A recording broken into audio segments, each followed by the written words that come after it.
Hello, everybody. Welcome back to the Matt Madness Wrestling Podcast, the WrestleMania and TakeOver Dallas Review Edition. 7-hour special. Yeah.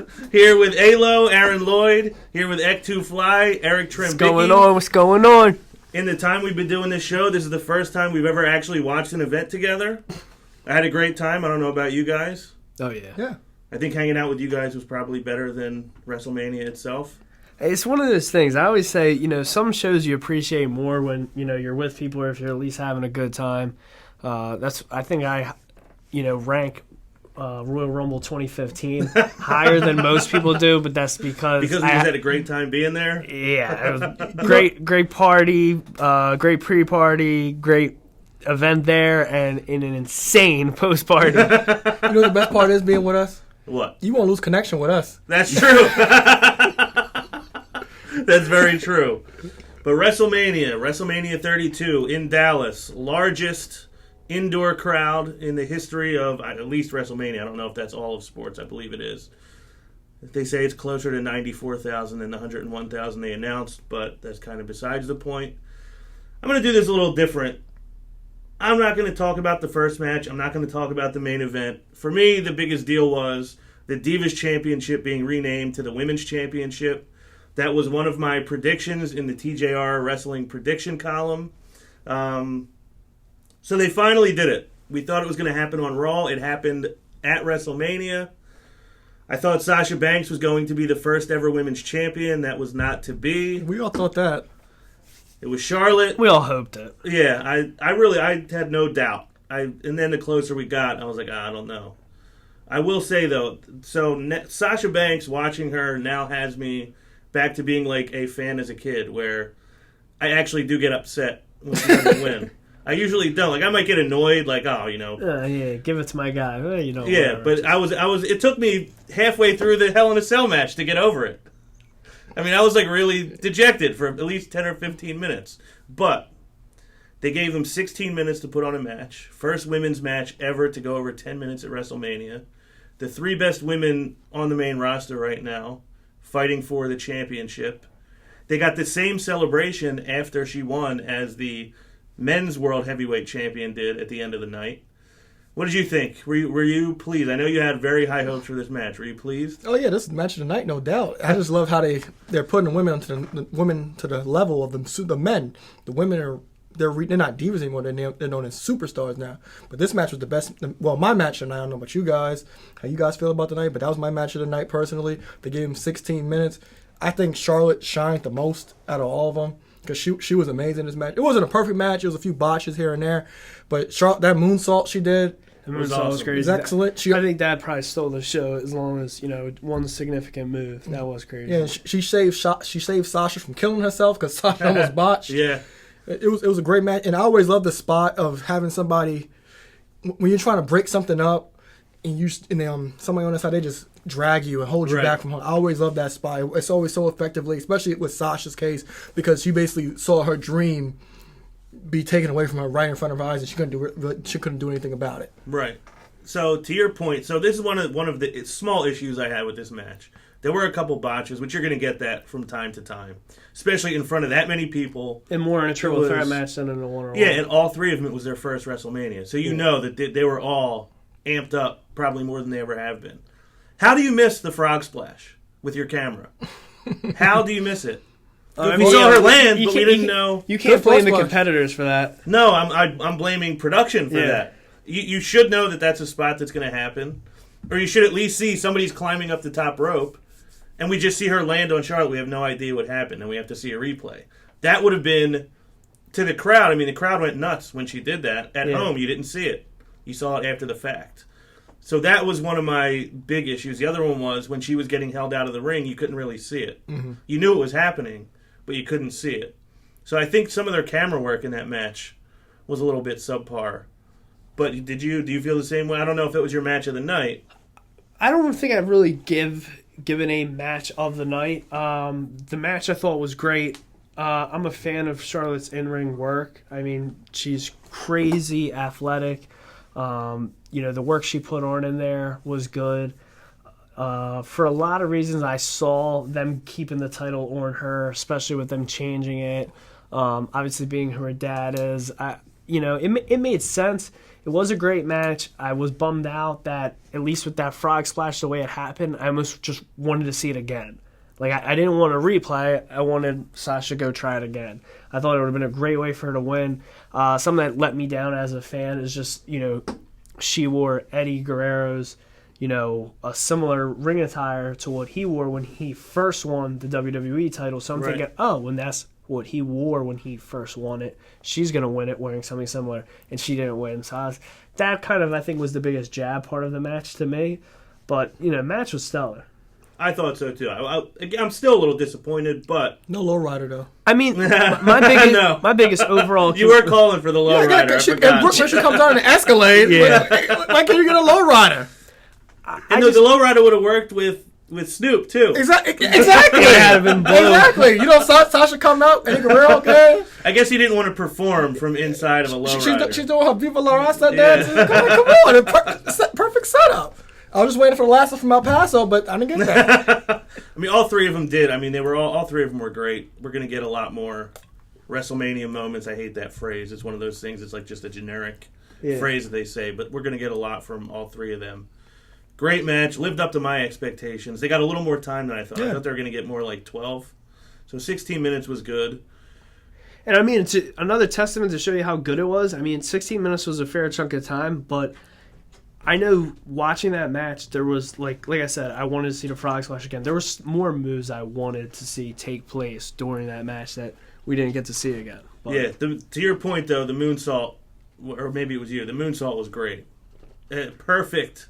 Picture-perfect moonsault. Yeah, it was executed. I mean, there was no way it could have been executed any better. Better than X-Pac could have done it. Next, I guess I will go to the main event. As much as I don't necessarily really want to talk about it so much, but a lot of speculation. Would Roman go over? Would Triple H retain to keep it away from Roman a little longer? Would Roman turn heel? Roman pretty much just won in straight-up fashion. Your thoughts on our main event of the evening, and Roman Reigns is your new three-time champion now. Yeah, he's a three-time over the period champ. of 3 months. Roman! He's a three-time champ, and then 24 hours later, he's still a champ, and he's still not a heel.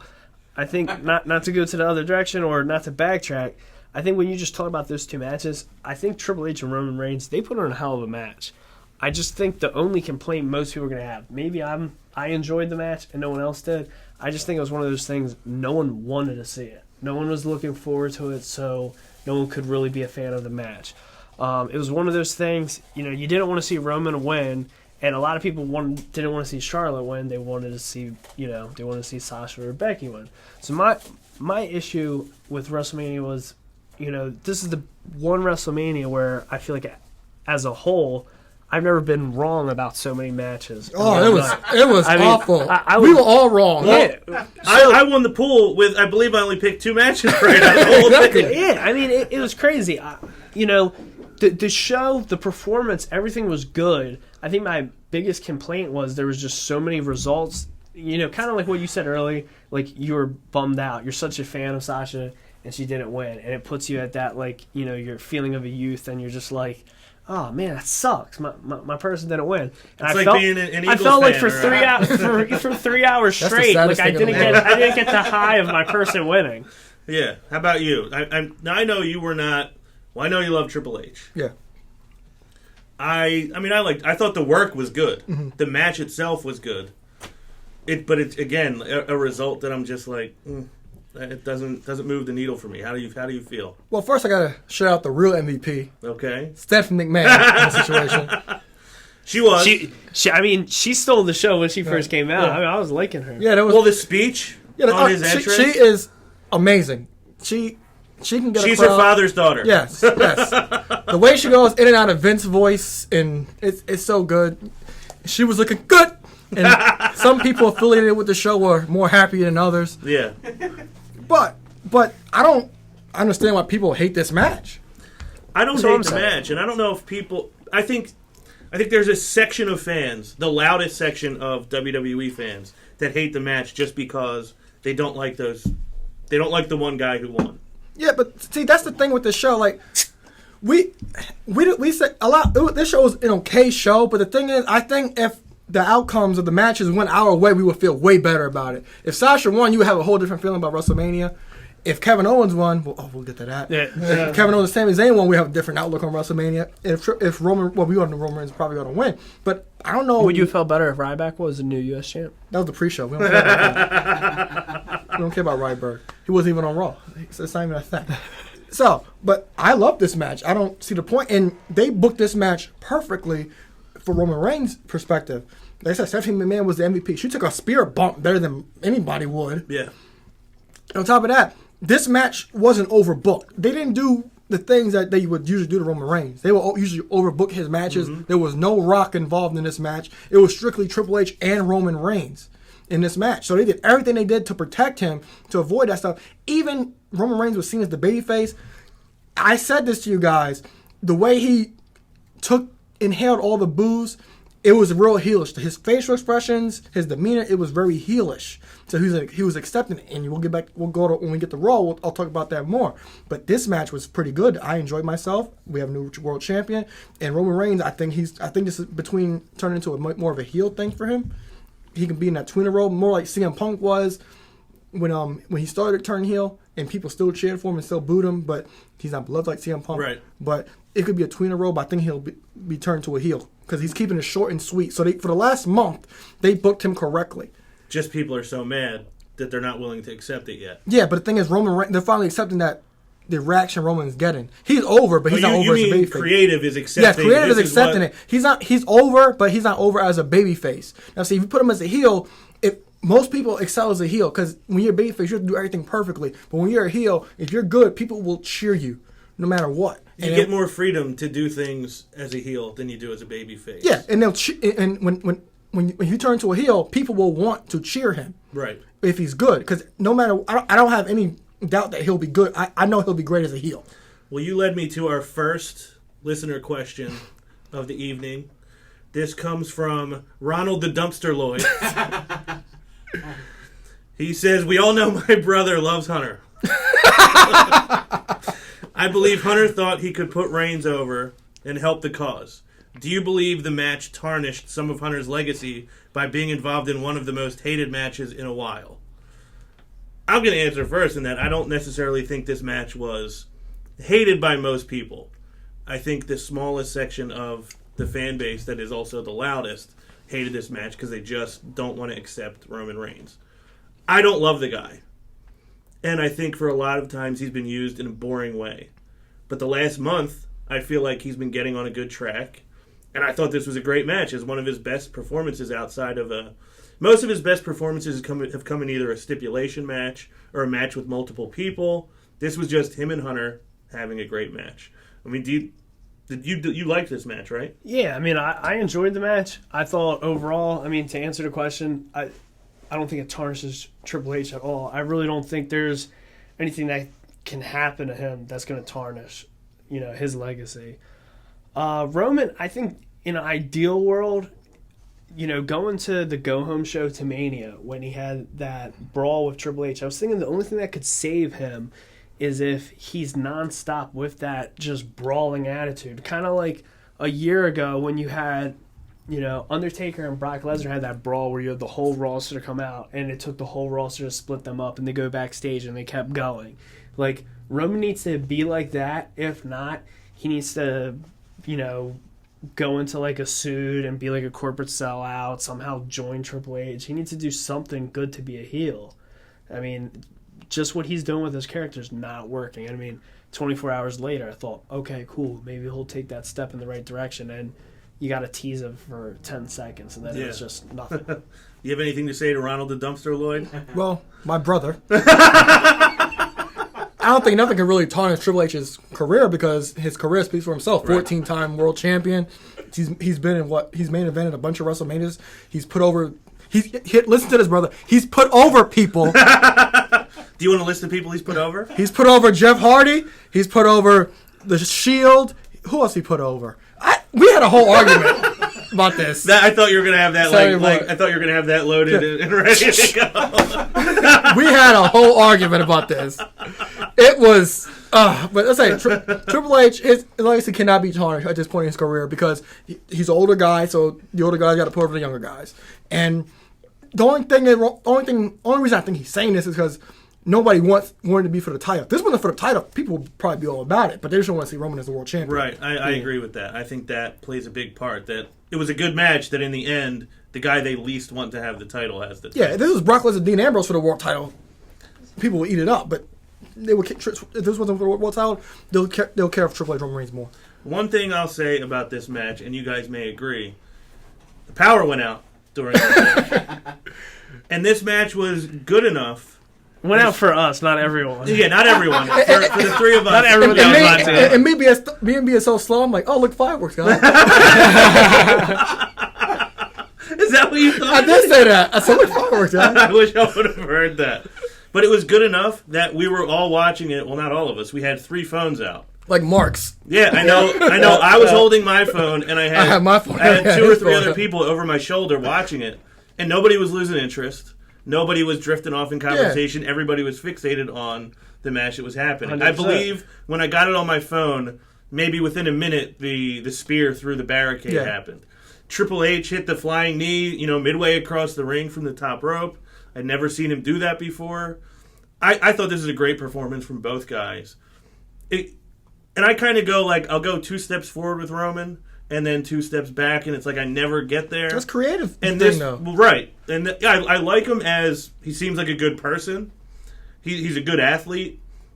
He's never going to be Sami Zayn. He's never going to be Shawn Michaels. But not everybody can be, and not everybody should be. Some guys have to be a different style. He still beat Shawn Michaels in our tournament. Yeah. Thanks to you. Oh God, I thought maybe we could put that behind us. The only problem I have with this match. It started with a lockup. Yeah. That's my problem with these blood feuds. It always starts with a lockup. That makes no sense. Yeah, no, it shouldn't. It should have started with the classic, maybe not, because I don't think they do it the same way. The KO, Sami Zayn, just teeing off on each other. Oh, yeah, they're not the guys to do it. I mean, Roman kind of does that, but that's not really true. Oh, yeah. No, I mean, it can be, but now they do that whole big match. They call they announce the match with both guys in the ring. Now, for title matches. Yeah, for title matches. Yeah, the intro. Yeah, so it kind of takes it away from that. So you can't run with a full head of steam and fight them right away. Yeah, there's you get in there and then there's a moment to cool off. Yeah. And wait to get started. My biggest problem with the match was Roman's music hit. Oh. And then all of a sudden you didn't really hear anything anymore. Because I believe they were drowning out boos. Yeah. It's your fault the guy's getting booed. Yeah. You might as well not drown out the fans. If you're going to drown out the fans at any time, you should have drowned them out on Raw the next night. But I guess that's a topic for a little later. Do you feel that this match at least put Roman in a better position going forward? Yeah, because like I said, I saw heel tactics and not tactics, but a heel demeanor from Roman Reigns, accepting the crowd boos and making facial expressions, stuff like that. And then the things we hate about Roman Reigns that they do, like affiliate him with The Rock, they didn't do. The match wasn't overbooked. He beat Triple H clean, so they put him over as being the guy. So I think he'll turn heel eventually. So like you said earlier, Triple H's career speaks for itself. Yeah. I feel like Roman's performance on Sunday spoke for itself. Mm-hmm. How about you? Do you think Roman is now in a better position moving forward? Do you think he's kind of stuck in the same spot? Me personally, or do you think winning the title made it worse for him? I think he's in a better spot. I think could be weird people out there like, oh, now he's a 3-time champ. That makes me hate him more. I think there's people that are going to be like, I'm just pissed he won at WrestleMania, and I hate him more. My thing, I don't know. I think maybe I'm just a different type of fan. I know when we were at Royal Rumble and he won the first year, I'm sitting there. I was one of 20 people in that whole stadium that wasn't pissed that he won. Oh, I'm sitting there. I was the second one. No, I mean, I wasn't. So the babyface was pissed. So 2/3 of our panel tonight was happy with Roman. Yeah, I don't remember you being pissed. The only problem I had with I was booing. You know what? I wasn't booing because I don't boo. Maybe that's why you didn't go to a strip club after. That's probably why. Could be why. I was not happy that he won though. I think, but mostly because of what happened with Daniel Bryan earlier. In that match. Because he was eliminated. Yeah, way I laughed too when he early. got thrown out. I'm sorry. I probably shouldn't say that. People are not gonna like me on the show no more. I still like you. If that counts for anything. Yeah, I mean, my thing is, I just look at it like there was a lot of things the majority of the crowd cheered for or booed that night that I didn't boo. And then we were at Raw 11 months later, and he wins the title, and they cheered for him. And then 3 months after that, we're at Raw again, and they're booing him. And I never have, like, I've never been, like, a Roman mark. I've never been a fan. You probably never will be. But at the same time, I've never booed him. Like, I've never thought, like, oh, this is a terrible idea. Like, I can't stand him. Like, I never act like that. And everyone else is just so bothered by him. I think there's a lot they could do to make him better. But, I mean, to me, I thought the performance was great. I was happy, like Aaron said, I was happy they didn't involve The Rock. I was happy Dean didn't come out. I was happy the Usos didn't come out. You know, they did everything that you could that if people are going to like him, they should by now. If not, then, you know, it's only the obvious. Yeah. Can I add something? You can. Oh, yeah. I'm sorry. I was just doing some research just because I'm engrossed here in what's going on. See, the thing with Roman, here's what's awkward, is in America, he seems to be disliked, right? But then internationally, he's huge. I'm just doing some apples-to-apples comparisons here on Facebook. How many Facebook likes do you think Seth Rollins has? Minimal. Just take a guess. I have 900. 3,000, basically. 3,000. 3 million. 3 million. 3 million, okay. Dean Ambrose. Take a guess. 3 million? Million and a Five. half. 5.7. Wow, really? Roman Reigns. 10. This is 13. Before the championship. 13. 12. Triple H is at 13. Triple H is at 13. So, like, my point is, like, he's huge internationally, and I know, like, it's awkward for Vince because he's in a position where internationally Roman is monstrous, but then in America, in front of the fans, like, he's, like, being, you know, booed. So how do you deal with that? Well, they got to figure it out. It's a different business now. Yeah, and internationally it's a little different because the international fans, they'll see the face of the company and they'll be kind of Vince is catering to those guys. Okay, you have to like this guy. Yeah, he's the guy, so you're going to like him, and that's the kind of people Vince cater to. But it's Vince. How does Vince get Roman over to the fans so that the international fans don't? It's because it seems awkward. But I think the international fans are more casual fans. Yeah. So if they see whoever's the world champion, whoever's winning the most matches, that they'll take to that person. Yeah, I don't consider it more casual. I think because I think they love, like, the ones that like wrestling. I think love wrestling, but I think they're not into it the way we are here. They probably don't have the same opinions and views. They're not reading the dirt sheets. I know you don't, but they're not. I read the laugh. I don't think they're fantasy booking all the time. Yeah. Like that's. It's kind of similar to Lost. I don't know if anybody here watched Lost, but Lost engaged their fans to a point where everybody had a theory on what the show was about, what was going to happen, what caused this, what caused that. And then what ended up happening was fans got turned off when their theory wasn't what it was. Like, as you go along, oh, this storyline, this is what happened, and then the storyline plays out, and you're like, oh, I'm mad because it's not what I thought. And I think that's what wrestling fans do. You're booking a year in advance. This should happen with Seth Rollins, and this should happen, and this should happen. And then that doesn't happen, and then you're pissed because, oh, well, that's not what I wanted to happen. Well, they can't cater to every individual fan, unfortunately. Yep. Also, it's a different business now. The WWE, Vince does not look at it like this is a wrestling company. It's called World Wrestling Entertainment. It is the WWE Network now, where they are doing original programming. I mean, they have stuff for the hardcore wrestling fan. He looks at it as NXT. it's a sitcom. It's a 3-hour sitcom that has a 2-hour spinoff on Thursday. Well, he's worried about them getting shows on the network that people like and want to watch. He's worried about, doing movies and stuff like that. He's not as worried about specifically the wrestling product. Go straight to DVD blockbusters. And unfortunately for people who like us, just love the wrestling. Yeah, we're getting pushed to the background a little bit because he sees all these other opportunities to bring in more people who he doesn't already have. Yeah, and he'll get money from those people, but he's not going to get money from the smarks. But he is. How many belts have all of us bought in the last year? No, the belts is different, but the more casual fan is more important than the diehard fan. Right. Yeah. Well, us junkies were victims for life.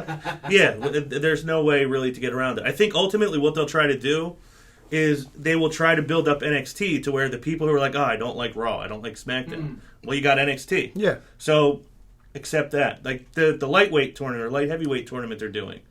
A lot of these people who they like the indies more than WWE, this light heavyweight tournament is catered directly to those people. So it's not like they're not doing anything. They're not giving us anything. Yeah. They are giving us something. But we're still on. We watch Raw and SmackDown and the pay-per-views, and that's not always up to what we want it to be, unfortunately. I agree with both of you guys, though. I think Roman is in a slightly better spot. I think it's always going to be tough for him right now having the title because people just don't want him to have it. But based on what he did that night, they didn't do anything too cute. Yeah. They're not trying to make him be funny or goofy. He's just being kind of more what he should be. Yeah, everything that we hate about Roman Reigns, they didn't do. Right. And that's the most important thing. I think they got the point. They did, finally. Hell in a Cell. Shane McMahon and... You can say who his opponent was? The Undertaker. I know you love to say that. Shane, we've all said it, that we expect him to do some big spots. I was worried he was going to be gassed in 3 minutes. Ron, you lost your breath when you jumped. That's how I know I'm getting old. Because I was watching, and me at 19 when Mick Foley went off the top of the cell was like, yes, I can't believe he did that. And me, is he alive? 2 nights ago at 36 was just like, I wasn't saying please don't do it because I kind of wanted him to, but I was actually worried for his kids and his wife, which I never really felt before. But did Shane McMahon live up to your expectations of what he was going to give us on Sunday night? I loved it. That match was awesome. Next to the Divas match, the women... I'm sorry, not the Divas, the women's It's all right, it's new. We might get a Divas jar next. Can't say it no more. We can have a jar on either side of the table. And it goes to get Ron's new women's title belt. Yeah, right? No, I thought the match was awesome. I think that rivaled the women's triple threat. Those were the 2 matches of the night. Excuse me. And earlier when I said... I'm pretty sure it went over 30 minutes, too. I mean, they worked a long time. It had every spot I wanted. I wanted 2 spots. I wanted one off... Coast to coast? I wanted a coast to coast, and I wanted one off the cell. And honestly, when he did coast to coast, I was like, okay, I got the elbow drop off the turnbuckle to outside of the ring on Monday. I'm cool. This match should be fine. And then when he came out with the bolt cutters, I was like, this is it. This is the match. Obviously, we all have heard me complain and saying I want Undertaker to retire. I just thought, I know he's old school. The old school way is when you're about to retire, you lose your last match. So I just figured it made the most sense. The guy that gave you a job for 26 years, if I'm going to retire, I should retire to a son. I thought that would be the way it was going to go down. I thought Shane should win because I thought Shane was going to take over.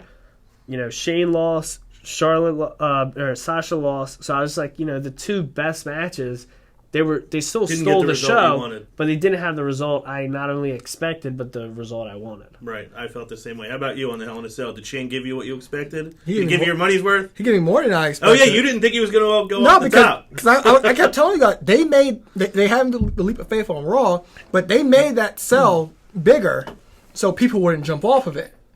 But I thought this match was good. It wasn't a great in-ring perspective, I told you guys. It was never going. Yeah, it was a typical Shane match. It starts off slow and it builds to the high spots. The beginning was real slow. Shane had him in a triangle choke, and Shane did a horrible sharpshooter. Nah, he did. It was terrible. I saw something today that Bret Hart said The Rock must have taught him how to do the sharpshooter. Wow. Bret Hart is the most miserable man in the world. He hates WWE so much. He hates everything they do.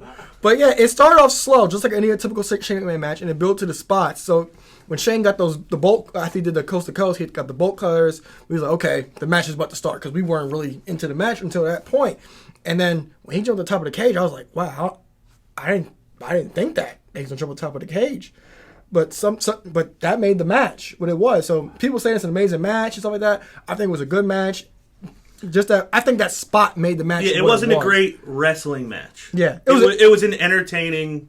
It was entertaining, is what it was. Yeah, Shane McMahon is one of their top 5-10 entertainers of all time. Absolutely, without a doubt. Wow. Listen, I think I just got in my feelings for a minute, and I got a question for myself. All right. What's your opinion on the Rock sharpshooter? I did not think that was going to hurt your feelings. I never had a problem with the sharpshooter. I always thought it was good. Bret Hart is just a bitter. You never thought it was good? No. And I never thought he should have done it. I know why they did it, because it was Survivor Series and they were screwing somebody over as an homage to the Montreal Screwjob, but then he kept doing it. Yeah, I mean, it was his submission. He's made people tap. He's won matches with it. I was never a fan, personally. So and I apologize if it hurt your feelings. Look, my feelings are okay now. All I just right, wonder good. about Brett. Like, I've never heard. I mean, I don't hate on it. I just don't think it was. He should have been doing it. I think he. So you feel the same way? I was about to say I thought nobody ever complained about The Rock doing the sharpshooter. Now I just heard Brett's complaining. Yeah. Clearly, you've been complaining for the last 16 years about it. I have never let that go. I can see that now. Yeah, but like I was saying, I like the Shane. We got everything in what we wanted from Shane, and the fact that Except the win. and the fact that after he hit the elbow, he was like, "Come on, lay him How on." great was it when the Undertaker, when you had him seated up and he gave him the pat Yeah. on the face, okay, I respect you. Yeah. Like even his face when he rolled out of the way of the elbow drop. Yeah, he was like, on top "Oh my of the God, I shelf. can't believe he just did and that." he was just because I feel like the Undertaker is not. He's not as much of a performer. Mm-hmm. He's a big guy. He's got his character, but he sold like, oh my God, I can't believe Shane did that. I thought that was one of the highlights of just his face after him going through the table. Yeah. But he went through the He table had underneath. He had the a better Undertaker. reaction on his face than your boy Michael Cole. Yeah, he did. Well, don't do it, Shane. No. With the dead serious like face like nothing's going on. He's reading the script saying, "Don't do it." Or he's just repeating what they're saying. saying in his ear. Yeah, but his face is like calm. Like he's not like it's not like an impressive feat. Yeah, I was very highly impressed with the length of time that they went on. Even though there was a lot of rest spots. Mm-hmm. I mean, Shane got chokeslammed on the steel steps. He went through a table underneath the Undertaker. Went through a table from the top of the cell. Hit it coast to coast. I thought his performance was great. Way better than anything I expected. I mean, he's a little older now. Yeah. He's in unreal shape. Yeah, better shape than most gods in the company. He really is. I can't be more thankful. Like I always say, no one has given more of his heart, body, and soul to the business than Mick Foley. But Shane McMahon has come really close. And I have all the appreciation in the world for Shane O'Mac. I wish he would have won. I thought that made the most sense. Now there's reports, I know he said it before, but there's reports that The Undertaker is saying his in-ring career is over. It's not. He's booked on the European tour next week. Well, as far as I'm sure doing like pay-per-view big matches, he's saying he's not going to do another WrestleMania. If that's the case, he should have lost. There's no reason. I agree. Or they should have at least said his last WrestleMania match to generate that was the thing interest. that bothered me. Like I said before this all happened, we were sitting next to each other at Raw, and Vince comes out, and Vince is like, this will be if Undertaker can't win, this will be his last WrestleMania. And I was like, cool, that moment, every 5 minutes it should be, the Undertaker's retiring. If he loses, he retires. If he loses, we'll never see him again. This will be the end, blah, blah, blah, blah, blah. But then it was, we're going to hear it that one time and then they didn't really talk about it. It was kind of like hinted at a little bit, but the that's moment it. they hinted at it and we were going into the show and they weren't talking about it much more, I realized Taker was winning. And it bothered me. I didn't want to accept it, but I realized it. Well, I think I was the only one that picked Taker. That was the difference in me winning that pool, was I was the only one that picked The Undertaker to win.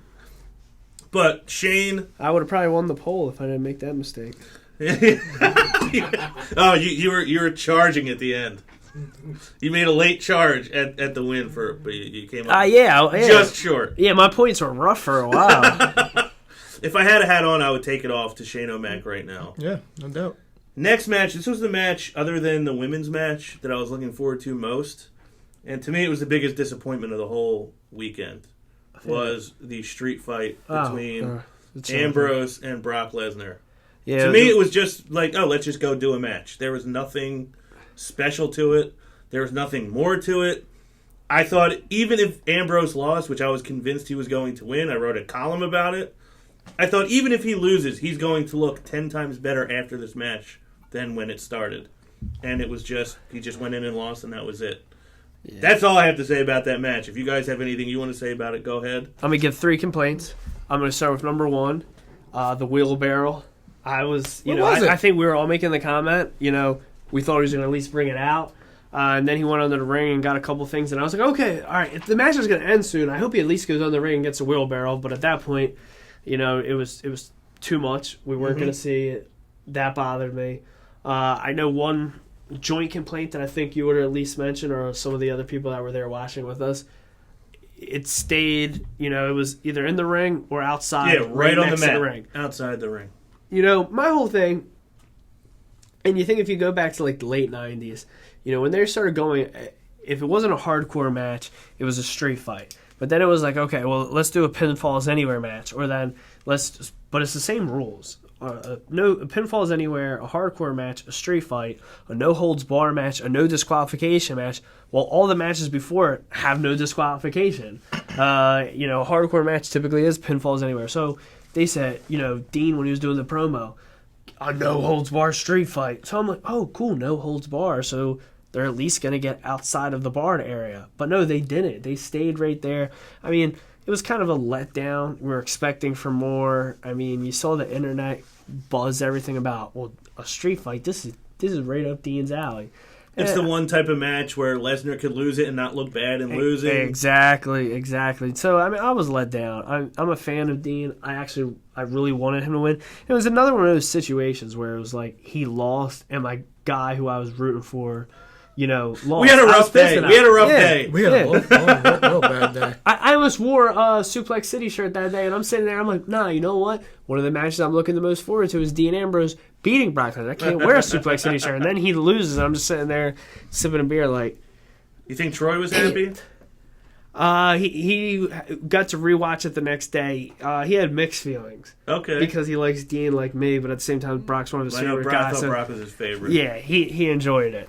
He enjoyed it the next day. I mean, he mixed thoughts. Yeah. How about you? What were your thoughts on this no holds barred street fight? First of all, I still don't know what the hell a no holds barred street fight is. Makes no sense. Did he use any weapons besides the kendo stick, the fire extinguisher, and chairs? It was about 8 chairs. This was by far the worst street fight I've probably ever seen. I've been in better street fights than that was. Like, where's, like Eric said, like X2Fly said, where's his wagon? Finn Balor stole his chainsaw. Yeah, right? This match got 13 minutes. Felt like 5. Not to cut you off, but I remembered something I meant to say at the top that I forgot. He should have brought out the chainsaw just for the fact that we're all sitting there like, man, I can't believe Finn stole his chainsaw. Yeah.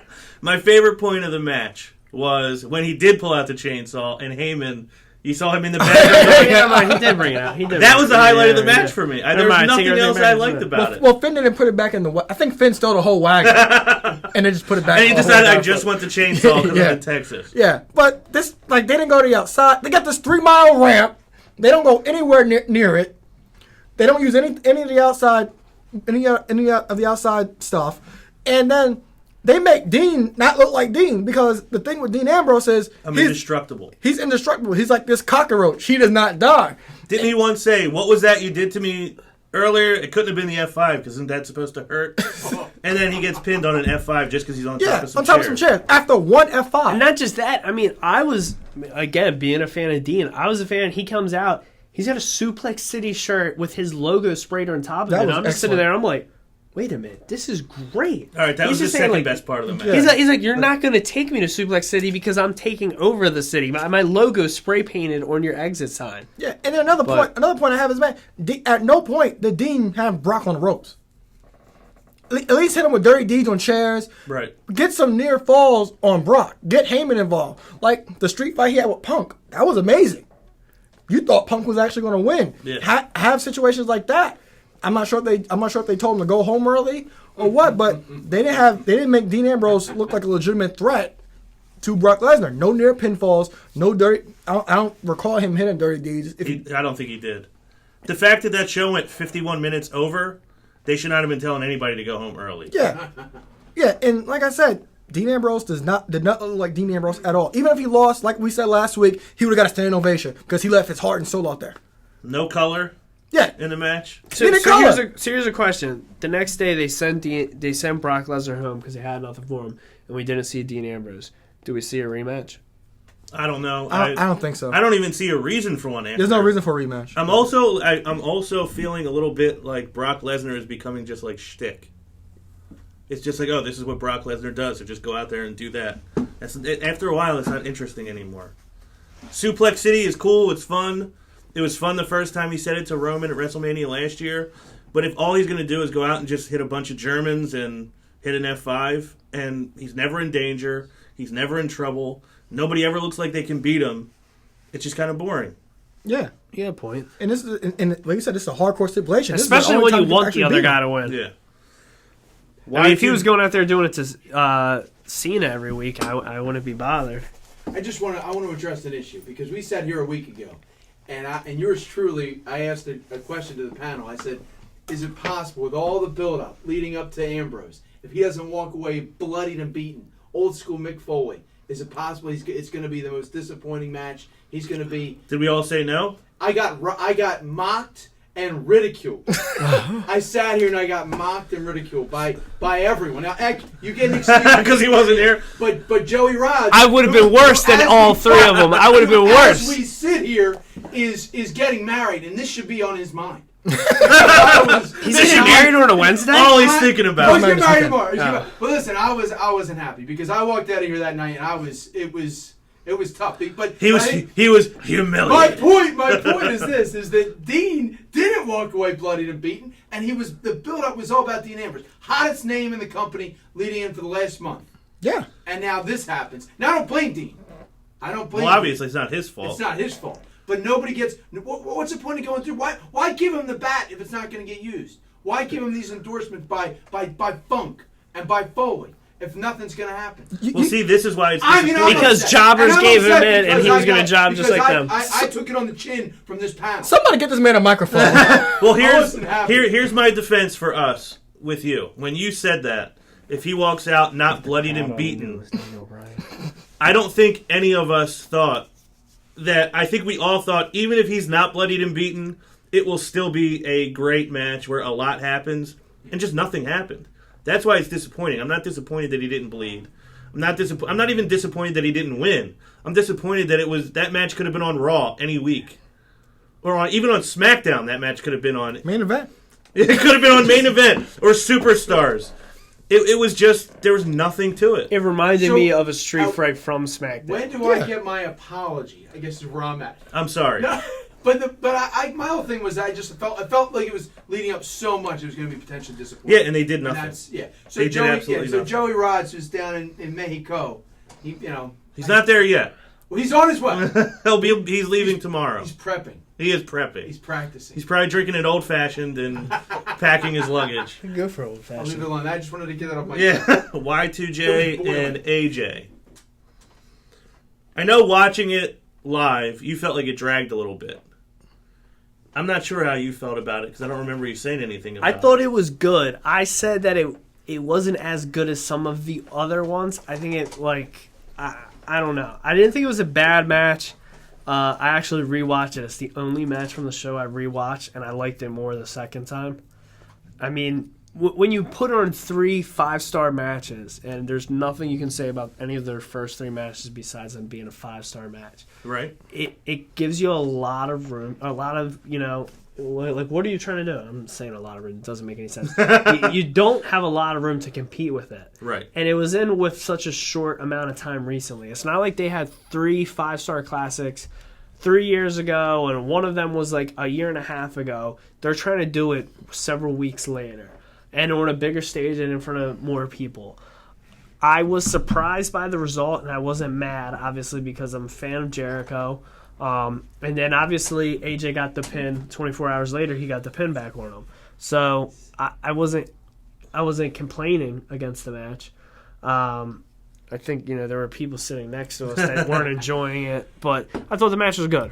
Have you watched it back at all, or you just watched it the one time and that was it? I watched it back some of it, not the whole match, but I think their other matches were better. So you watching it again didn't change your opinion? Not really. It still felt like a little drag. Like I said, Jericho's a little older now, so he might not be able to keep up with AJ as much as anybody else would. But the match did kind of drag a little bit.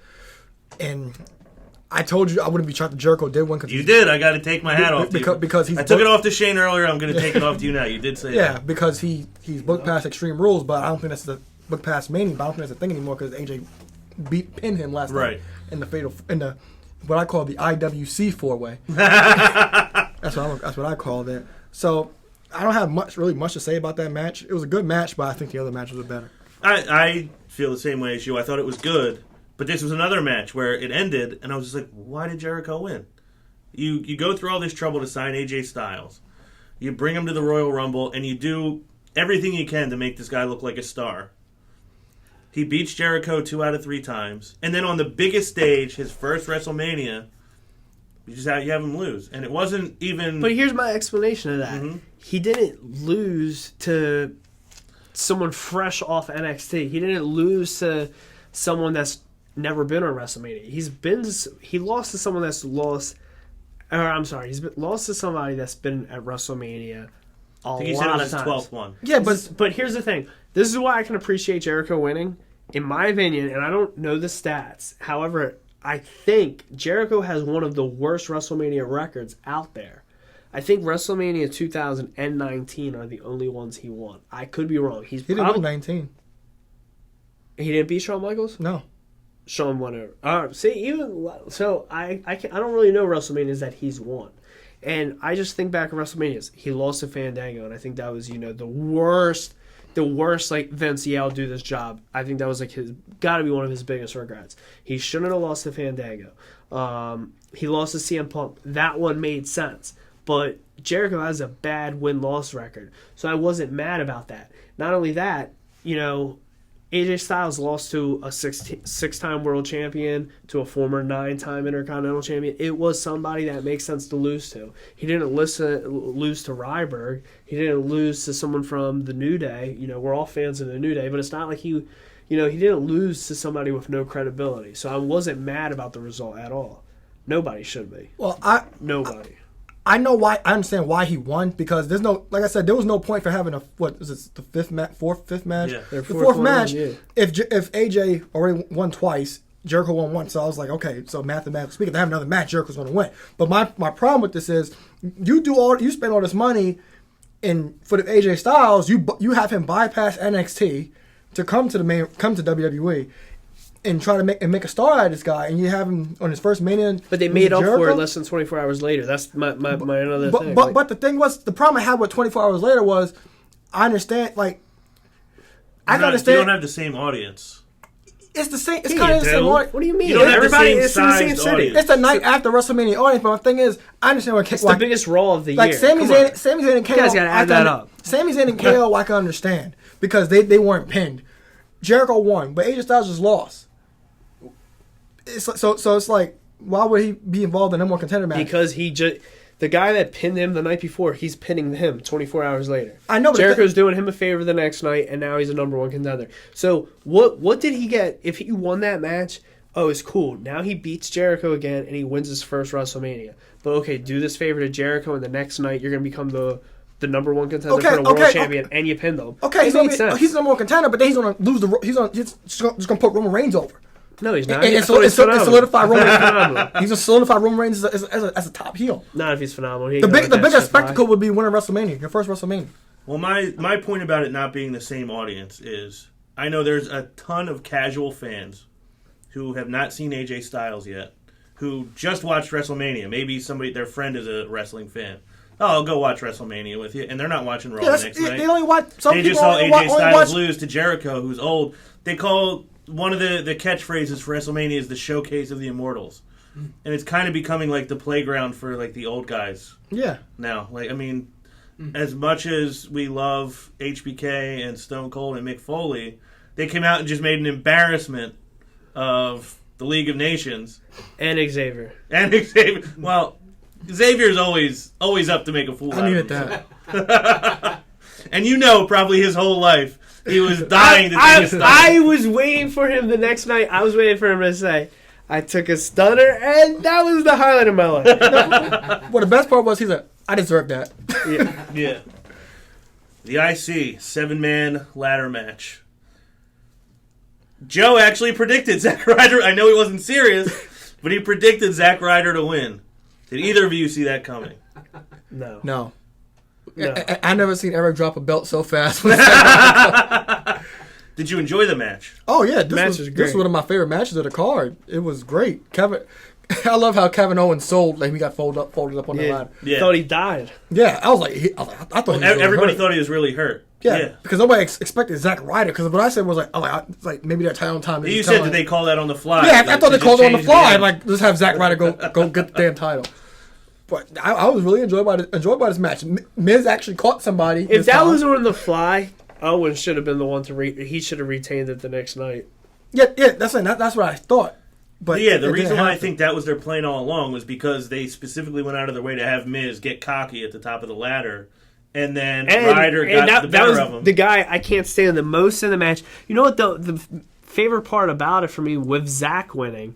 First off, I loved his elbow. It was a great elbow off the ladder. I enjoyed that. However, when I see Miz up there and it was just like a Money in the Bank ladder match where, they get confident and they readjust their position and they do it slow. I was like, oh, man, Miz is really going to win. You got to be kidding, man. I'm like the biggest Miz hater in the world. And then all of a sudden, Zack Ryder pushes him off. And I'm like, I can live with this. I can live with it. And especially because he's shoving Miz.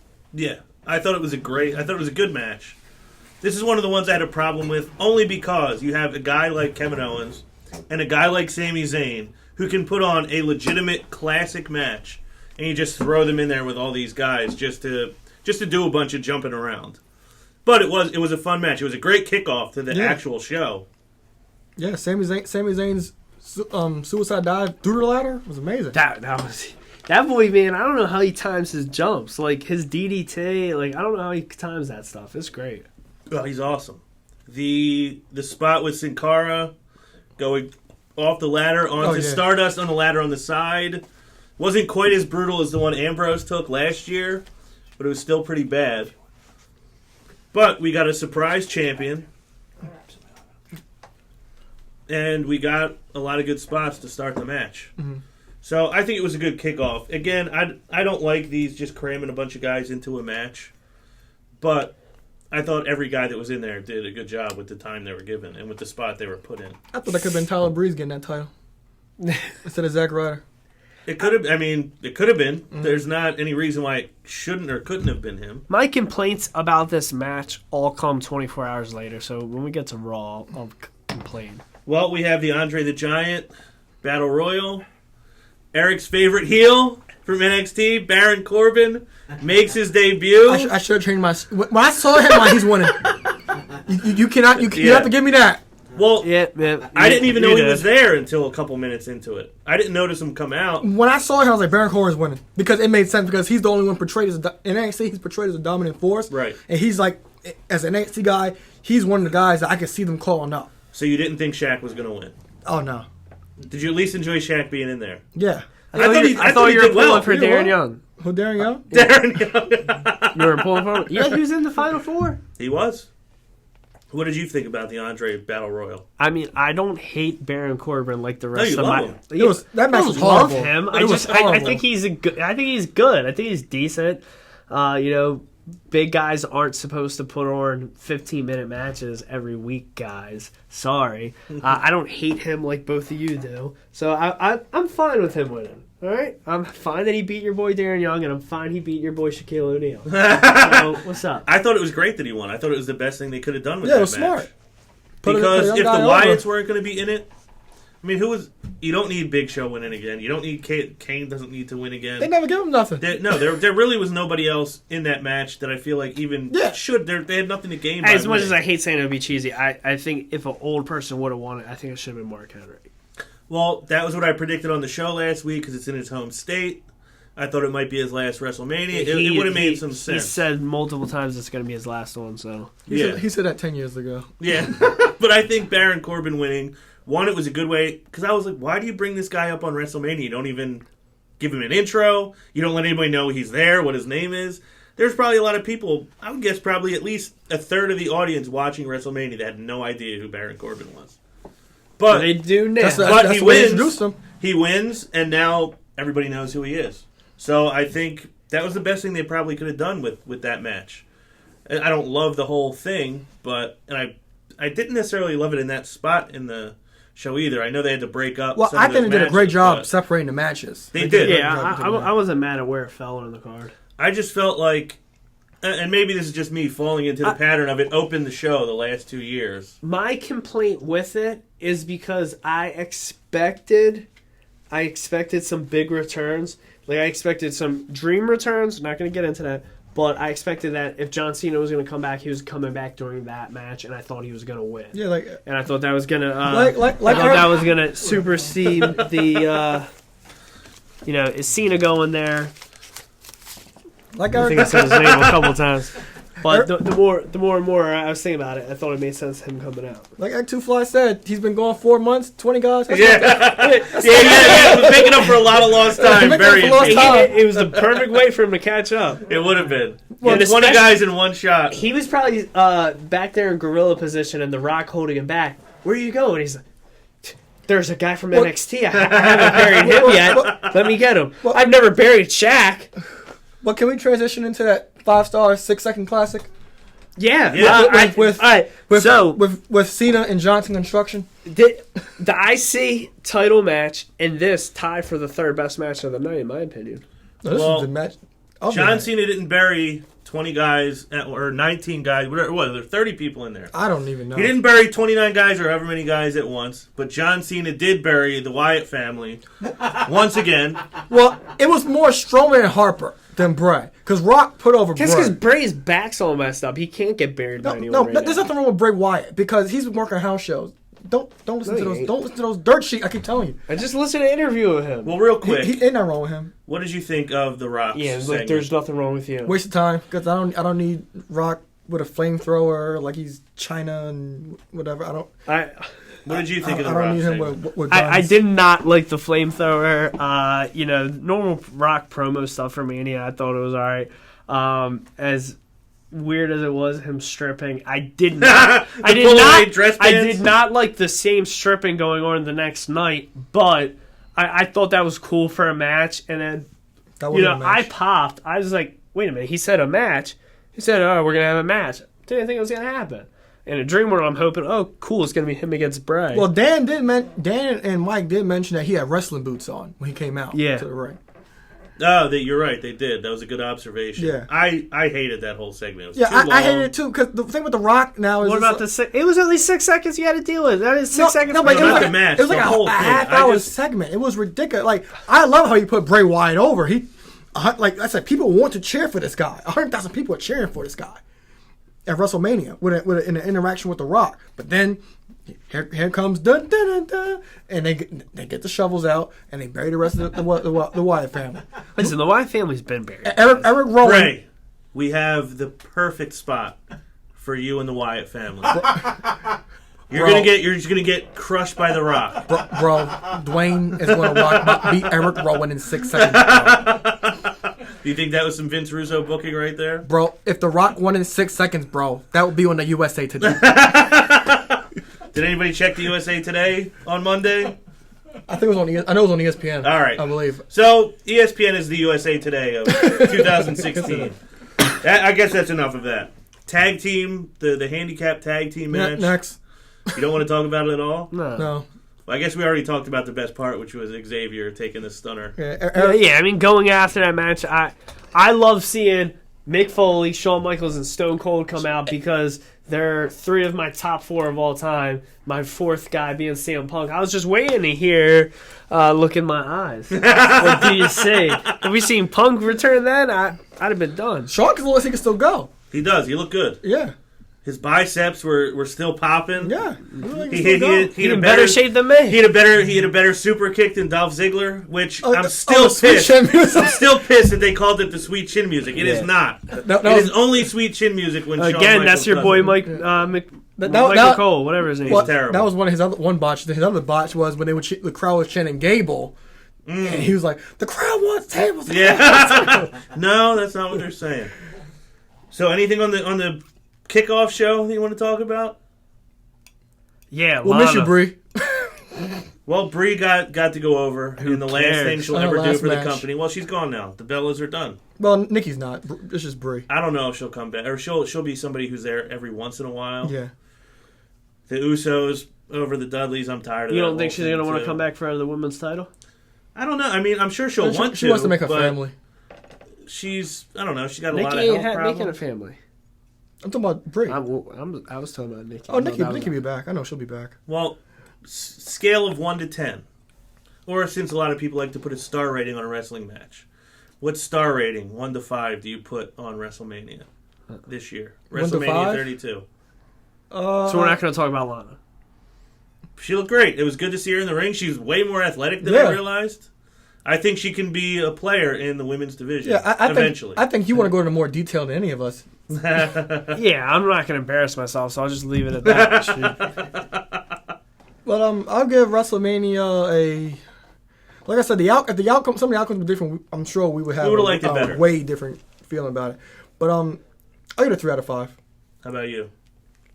I was going to say 4 out of 5, but every time I give anything a rating these days, it's too generous, I guess. You got a big heart. There's nothing wrong with that. Yeah, that's what I'm hearing. Yeah, I mean, overall... It's a word on the street. I don't know. I mean, the first match was a championship match. If we go to the pre-show, it was like 5:15 or 6:15, whatever it was. Yeah, it was 6:15, and there's a match already going on in the ring, and it was very long. I really wasn't overly bored. I was surprised by a lot of results. I'll give it a solid 4. 4 out of 5 stars. I'm gonna go 2.5 out of 5. Ooh, And that's not to say I am too didn't. generous. That's not to say I didn't like it because I had. Just say I'm too generous. You're not. My heart's gotta be An opinion is an crazy. opinion, and actually that's probably something I'm going to get into a little later when we talk about Raw is people having opinions. But 2.5 out of 5 because I would say I thought all the work done in the ring was great. I'm not going to take anything away from anybody who stepped through those ropes. I think I was a little disappointed in some of the finishes, which I try not to be, but I can't pretend I wasn't. I thought there were some You're opportunities. dramatically offended by the ending. If you're giving it a 2 out of 5, Well, I hated the segment with The Rock and with Cena. I didn't hate Zack Ryder winning, but it was shocking to me and not in a good way necessarily. I didn't necessarily like so much that Shane lost. There's just things about it that I think could have been done better. So I'm going to put it right in the middle. I had fun watching it. I was entertained, but I think that I expect better from WWE than what they gave me at WrestleMania. So I guess that's all I have to say about WrestleMania. Then we have the night after Raw, the infamous, where the show opened with the commentary team warning the viewers about what this crowd is. I like that. That they warned people because not everybody knows, or you like that the crowd is like that? I did not. No, I like like the commentators. The Raw just started different for me. You know, they went direct to the commentators saying, this is going to be the crowd of the Raw. The Raw They relied on the crowd. commentators for the whole entire show, and I just stopped myself from making this an adult-friendly show. That bothered me. They did a lot of things wrong where they relied on the commentators. And another thing is like this. Even Raw, even throughout the night, they were talking about Raw's about making new stars and champions and this and that. They were putting over that there's going to be new people coming. It's time for the future. So, and they put over women's wrestling. They put over that there's going to be change. And then some people didn't like Raw. I didn't have a problem with Raw. I didn't move when Raw was on. I didn't fall asleep. I liked Raw as a show. It was a good episode In about of Raw. 60 seconds, I'll give you my full review on Raw. My issue with Raw starts, commentator part bothers me. When it goes to Vince, and Vince also acknowledged how crazy the crowd was, that I thought was great. I thought that's what it should have been. It should have just been Vince coming out saying that this crowd is different than any other crowd of the year, and they should have been fine with that. My issues go That they up kept and mentioning down. it? I thought they did a great show by you getting several call-ups from NXT.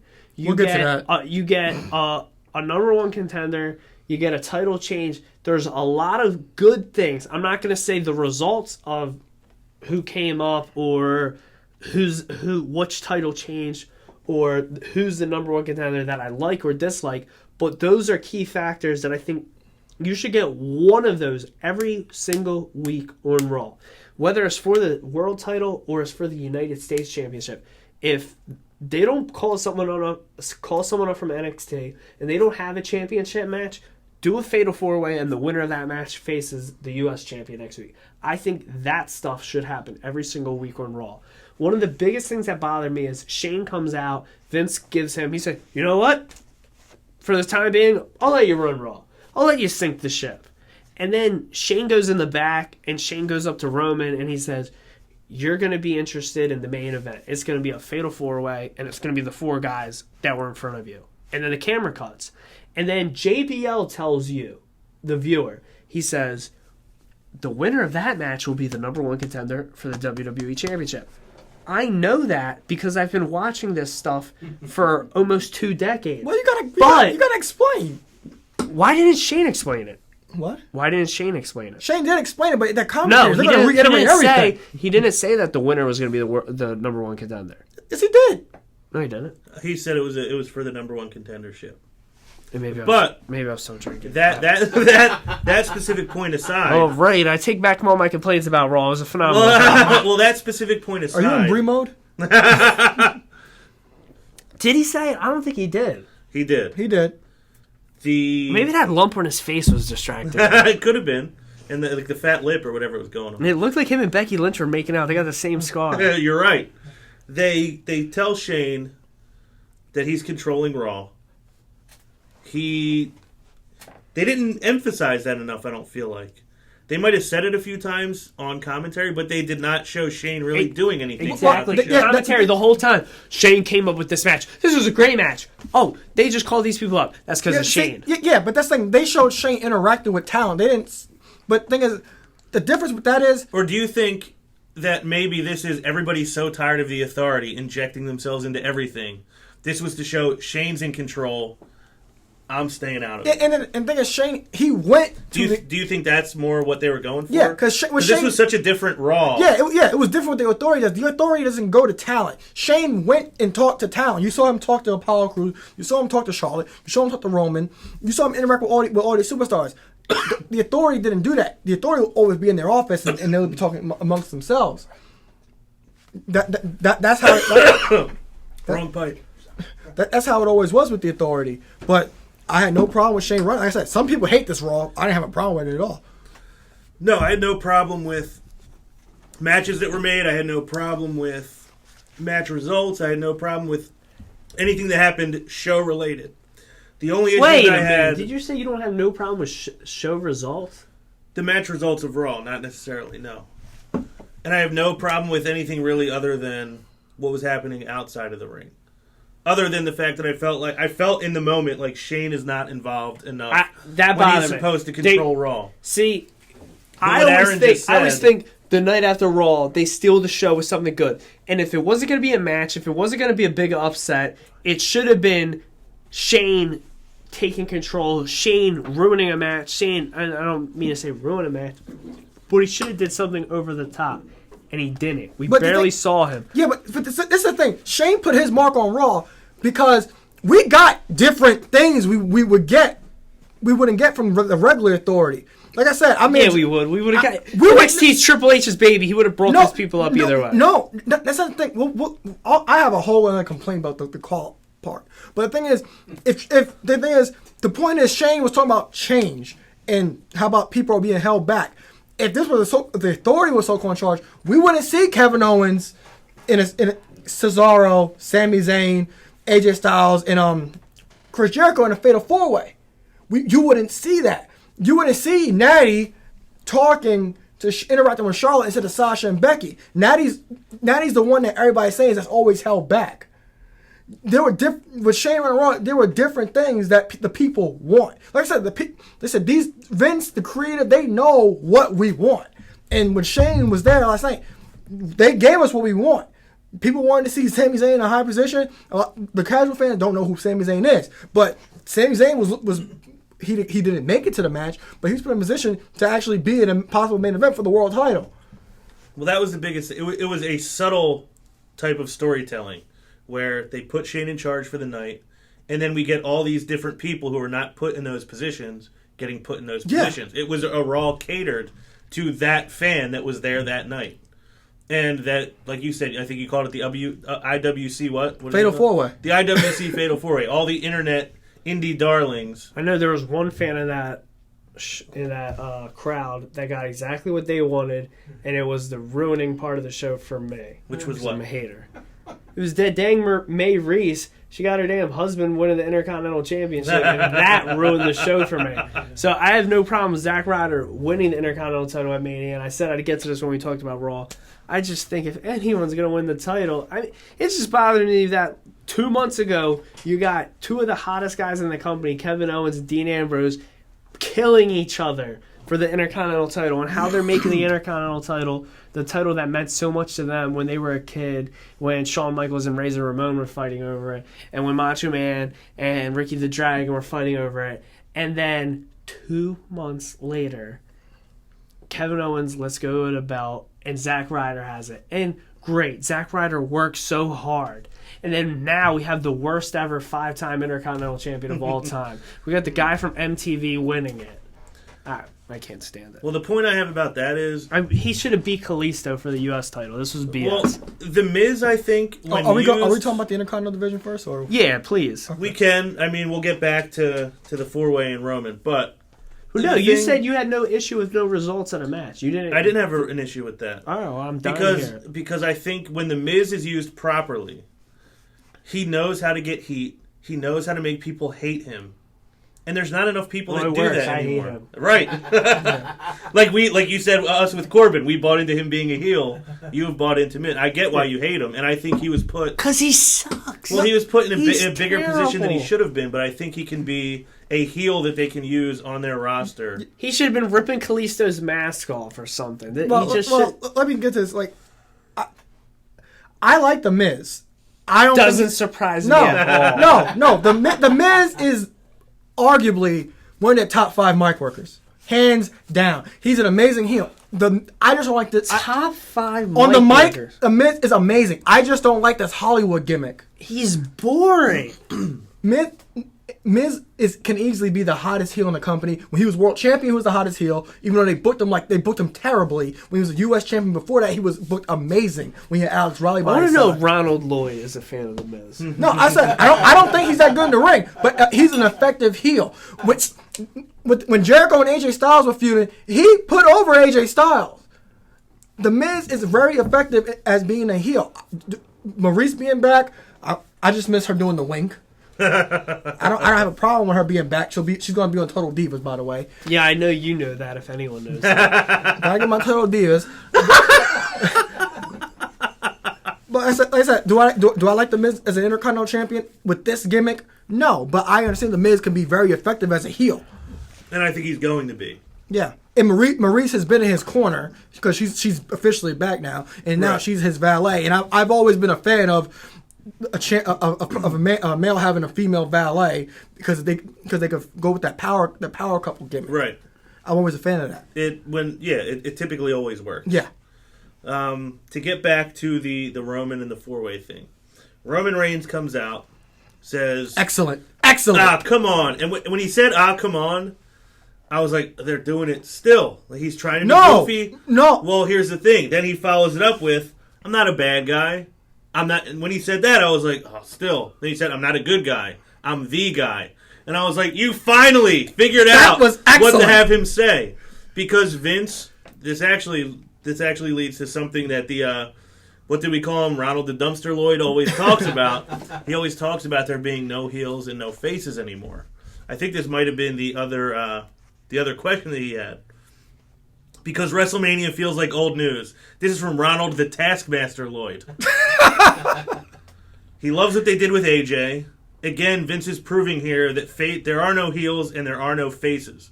Does this put a halt on the Shield 3-way dance, or is AJ going to be the first guy to put Roman Reigns over? So I guess before we answer the question, Roman comes out, basically says, if anybody wants this title, come out and get it. Then, they all come out.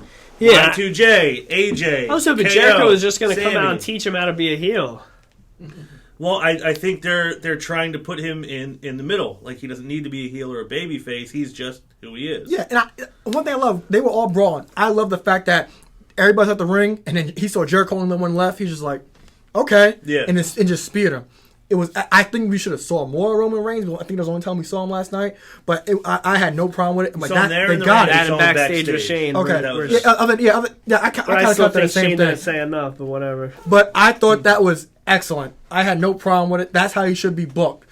And now, what was the Taskmaster's? Get into the Taskmaster question. Okay, so loves what they did with AJ. Do you think that what they're doing now with the no faces, no heels, with letting some of the indie guys rise up to main event status, do you think this puts a halt on the whole idea of the Shield triple threat eventually? I think we're going to have to wait a while for that anyway, because Seth isn't going to be back anytime come soon. on, Ronald, of course. But we'll just say, does this mean, what was it? Oh, is AJ getting put in that position, or is he just going to be the first person to put Roman over as champ? Well, with the triple threat, that's going to happen no matter what. If Roman's the heel, that's the best way to have that triple threat, is because Seth Rollins is the former champion, so he's going to be chasing the title when he gets back. Dean Ambrose is yet to be world champion, and he's going to be chasing the title as well. And to have Roman as the heel champion, the odds are going to be somewhat against him in a situation. Now, the thing with AJ is, and I don't know if we're going to get to that payback or it's going to be on a throwaway Raw, but I think AJ Styles is going to get fully unleashed and be put over so much leading to payback. So the fans can see everything this guy can do. I do think AJ Styles will eventually put Roman Reigns over, though. Well, he did get to say last night, I came here to be champ. Yeah. And we're getting ready for a new era, and that era is phenomenal. My prediction, and it's something I like about this whole Fatal 4-Way match, they said the winner's going to be the number one contender. They never said the winner's going to be the number one contender at this pay-per-view in X amount of weeks. They just said there's a Fatal 4-Way match, the winner faces Roman. So, what I could see happening is it be a screw job lose. You know, AJ isn't going to go over, and he's not going to put Roman over. And he's going to lose, and then it's going to go on to the pay-per-view. So you think this sets up a feud for AJ and Roman, not necessarily he just gets a shot and loses? Ideally, and I think this may just me being optimistic, what I see this being is a 3-month work. I think we see them in 3 matches, 3 pay-per-view matches, and I think AJ eventually goes over and wins the title. I don't think I'm just trying to think, like, that used to be the thing. Like, they would, there's a new feud after Mania, and that feud goes on for a couple months. And, they got to get to it. You just feel like none of the feuds they did last year were red hot after Mania. So, I'm just hoping they're going to dig into some old tricks. I think they'll work well together. Yeah, AJ will get probably one of the top matches out of Roman and Roman's career, no doubt. But the thing that we're forgetting is, I don't remember hearing Triple H's name mentioned last night. And he's going to be back eventually. Whether he screws AJ Styles, because maybe Roman joins the Authority. Or if Triple H comes back maybe a month or 2 from now, he'll be a hot babyface against a heel Roman Reigns. Because I expect Roman Reigns to turn full-blown heel against AJ Styles. Because that's the perfect guy to turn full-blown heel. They're trying to position AJ Styles to be this top babyface, the indie darling, the phenomenal one. So there's nobody else better to turn this guy a full-fledged babyface again, other than Dean Ambrose. Yeah. I think... So he's not necessarily being put in a role as a tweener. You think they're setting the first steps? Yeah, it's just kind of like how Punk did it. When Punk knocked the Rock out, he still was somewhat babyface, but then week after week, he got more dirtier and dirtier and dirtier, and then it was full-blown heel. I think I'll be with Roman as well. Okay. Well, in the 4-way match, we got AJ Styles actually won with his Styles Clash. Yes. Which it was rumored that he wasn't allowed to do it and all that stuff. Don't believe the mouths. It was kicked out of at WrestleMania. You believe him more than anyone. He went over. No, I don't. He went over with the Styles Clash. No, I don't. I have eyes.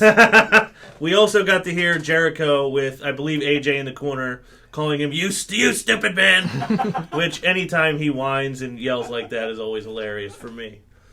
The women's championship got presented last night. Well, actually, before that, Summer Rae calls out Sasha Banks, which I was like, why is she calling out Sasha Banks? I didn't end up flat on my face at WrestleMania like Sasha Banks did. Sasha comes out. She said, you must have forgot. I'm still Sasha Banks, and I'm still the boss. Slaps her in the face. Summer Rae sold that slap. I mean, puts herself through the ropes, just get her away from it. She was, oh my God. Like, she was just so appalled that she got slapped in the face. But that was Sasha Banks being the boss that we saw in NXT. And that part in that part of the night. Now get to the women's title presentation. I was upset that Becky and Sasha just walked away. Like, and just walked away. Sasha did it. She stood up to Summer Rae. Why you do that stand up to Charlotte? Instead we get Natty stand up to Charlotte. Well, the way I looked at it was Sasha Banks did that series of video diaries the whole week in Dallas, you know, seeing her picture up on the stadium, seeing her picture up around the city, doing her first access, being in her first Hall of Fame, and she was very emotional the whole time and kept talking about this is my dream. Like, dreams do come true. It wasn't quite the boyhood dream story they did with HBK, but the whole thing was about this is her dream. I think even, like, JBL put that over during WrestleMania. So I think in that sense, I think it was more like, I can't even deal with this anymore. Like, I don't want to hear you talk about it. That should have been me. I have to just leave. And that's why Charlotte specifically, I think, called out, oh, I didn't bank on you leaving. I think it was just that character being like, I can't even stand here and listen to this anymore. But I understand Natty's like the grandmom of the division. Well, this goes back to also it's something different that with Shane in charge. Yeah. She's got a lot of fans. A lot of people think she should be used more, and this was her getting a chance to I step up. I understand that, but I was just like, you felt like it was Sasha a did letdown. to Summer Rae, but it's like, come on, you were in this match last night. All I did was walk out, but you should be the one. You're the boss. You should be the one to stand up. I think that's where they were going with it, but Charlotte did a great job putting herself over. Yeah, she could have handled the chance for a while. She was getting. Well, this is where I had a big problem because she got emotional. Well, my feeling on wrestling is this is not we're not watching the NFL where everybody you know watches it. Everybody you know plays fantasy football. Everybody you know watches a Thursday night game or watches the playoffs or watches the Super Bowl. Wrestling to me is we're like a relatively small group of people that like this. We all have we count on one hand the good friends we have that actually watch wrestling and like wrestling. So I'm an advocate of, as wrestling fans, we all enjoy it. I hate the idea of a wrestling fan telling another wrestling fan, well, no, this is the way you're supposed to like wrestling.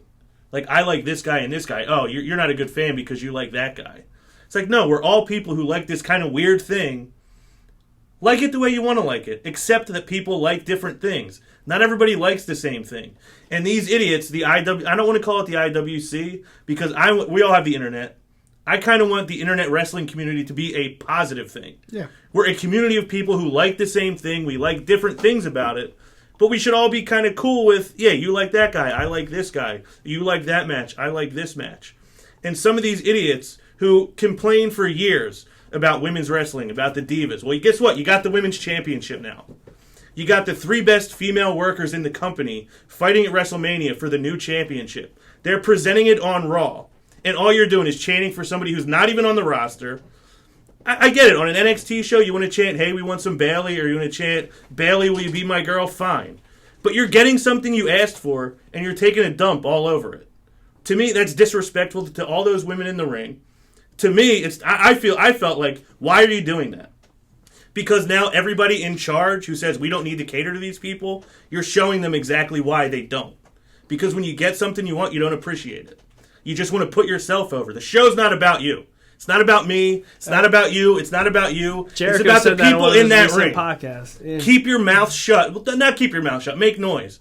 But accept what they're doing. When you're getting something you want, appreciate it. Don't make it look bad. Don't make them look bad. Yeah, I'm pissed because I hate that. That's my least favorite thing about wrestling. And people want to, don't put yourself over. It's not about you. You bought the ticket, but so did everybody around you. Promo of the year, Ron. Yeah, don't cheer. Did you cheer. steal that from Jericho? Jericho said like the same thing at the I don't know. podcast. Brooklyn promo of the year. I hate it. I was so angry last night watching that. Because, and Charlotte actually, she's doing like a fake baby face, like, oh, we all did this, guys. And she's eventually going to turn on everybody. She's trying to turn, and they don't let her turn because she's trying to talk, and they start talking to Bayley. I understand it's the night after WrestleMania, Bayley dropped the title. You want to see Bayley. But Bayley, I told you last week, Bayley ain't coming up. Right. The women's division NXT isn't ready for Bayley to come up because they haven't established anybody yet. But let Charlotte be Charlotte. It did not allow her to be the heel that she is. It threw off her cadence and everything. No, I mean, it soiled the whole thing for me. And I know, like Bailey tweeted about it later, saying thanks, guys, and Sasha tweeted something that said, Bailey, you could be my girl, or whatever it was. But to me, it's like you're just stomping on everybody that's out there. It's one thing to chant, we want Sasha when she's in a tag match and she's in the corner, but somebody who's not even at the show, who's part of the show, is getting chanted for over everybody who, like I said, you wanted it. That's what you wanted. Everybody's been complaining about it, and then you didn't take it when you got it. It's like all you want to do is just find the next thing to do to ruin everything. So that's everything I have to say about that. I don't know if anybody else has anything to say about the women's division, about anything. That was my whole thing. I was really upset. Well, Ron, take a second to catch your breath. Okay. I thought the promo, I mean, it bothered me that Charlotte was so bothered by the crowd. I figured if she learned anything from her dad not to let that happen to her, but I understand. It is what it is. When that situation's happening, it is. So. Well, I don't think she was really bothered. It's just the fact that for her, this was an emotional moment because this is what women have always wanted. The term diva is dead.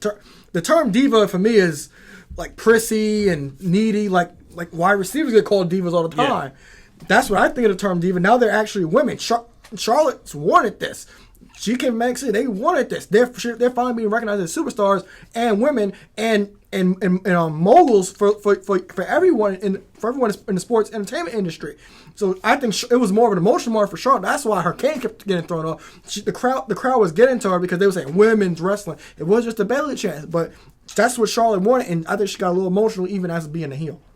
Yeah, I just don't get that whole mentality of we're going to make the show about us, because it's not about us. We're supposed to enjoy it. It's something we like, but let the people in the ring do what they're supposed to do.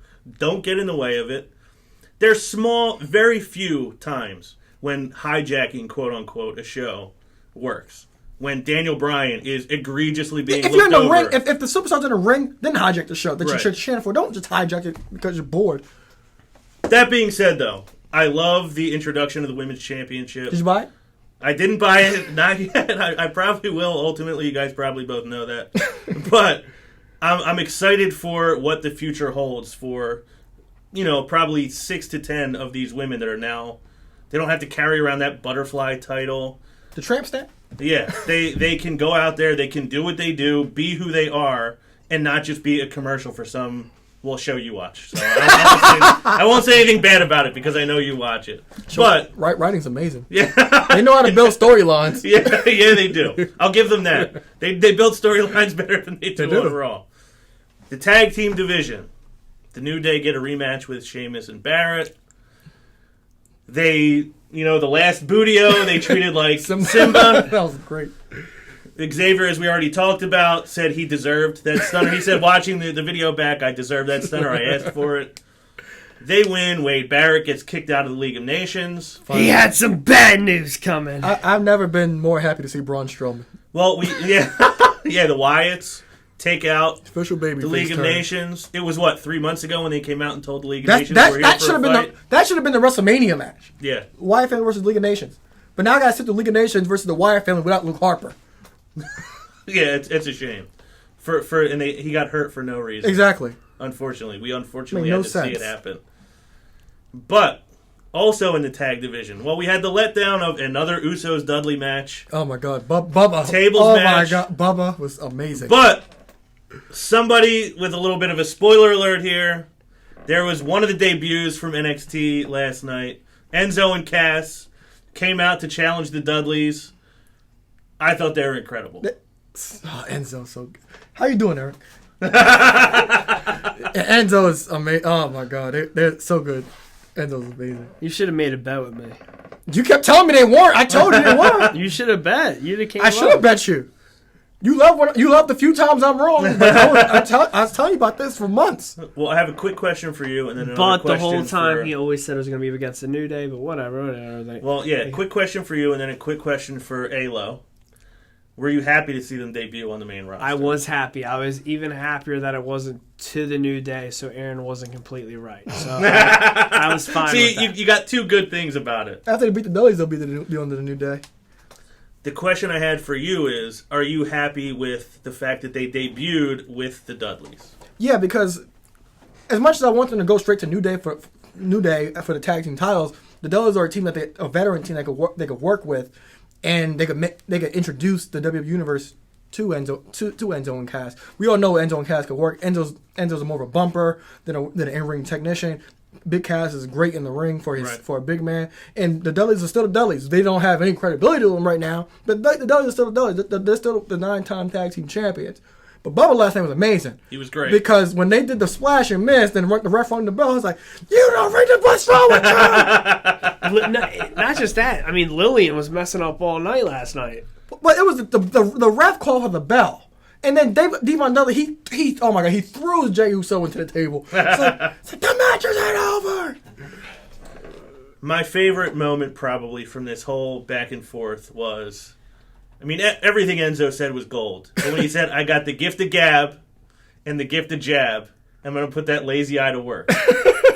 And one, the line was funny. And two, the way Devon reacted to it made it. Devon was really good with he his was reaction heated to the whole thing. about being called out on the lazy eye. Yeah, but the thing is, the Dudleys, they couldn't help but to laugh a couple times. Yeah. Because Enzo was so good. Like, Cass got shaken up a little bit because of the chants, Right. but it was still amazing. No, I mean, Cass did what Cass does. Mm-hmm. Cass obviously does not have the same presence that Enzo does, but how many guys really do have that presence? I always love the small guy, big guy dynamic in tag team. I hope Carmella's with him. I need Carmella. She makes it work. Enzo and Cass still Enzo and Cass, but Carmella, she adds a little something to him. Well, yeah, they're her boys. I Yeah. mean, she should be there with them. Yeah. I thought it was a good debut. Does that mean Stacy Keibler comes back to help the Dudleys? You know, it wouldn't be the worst thing the worst idea. I liked her with the Dudleys. Yeah, she was great with the Dudleys. Yeah.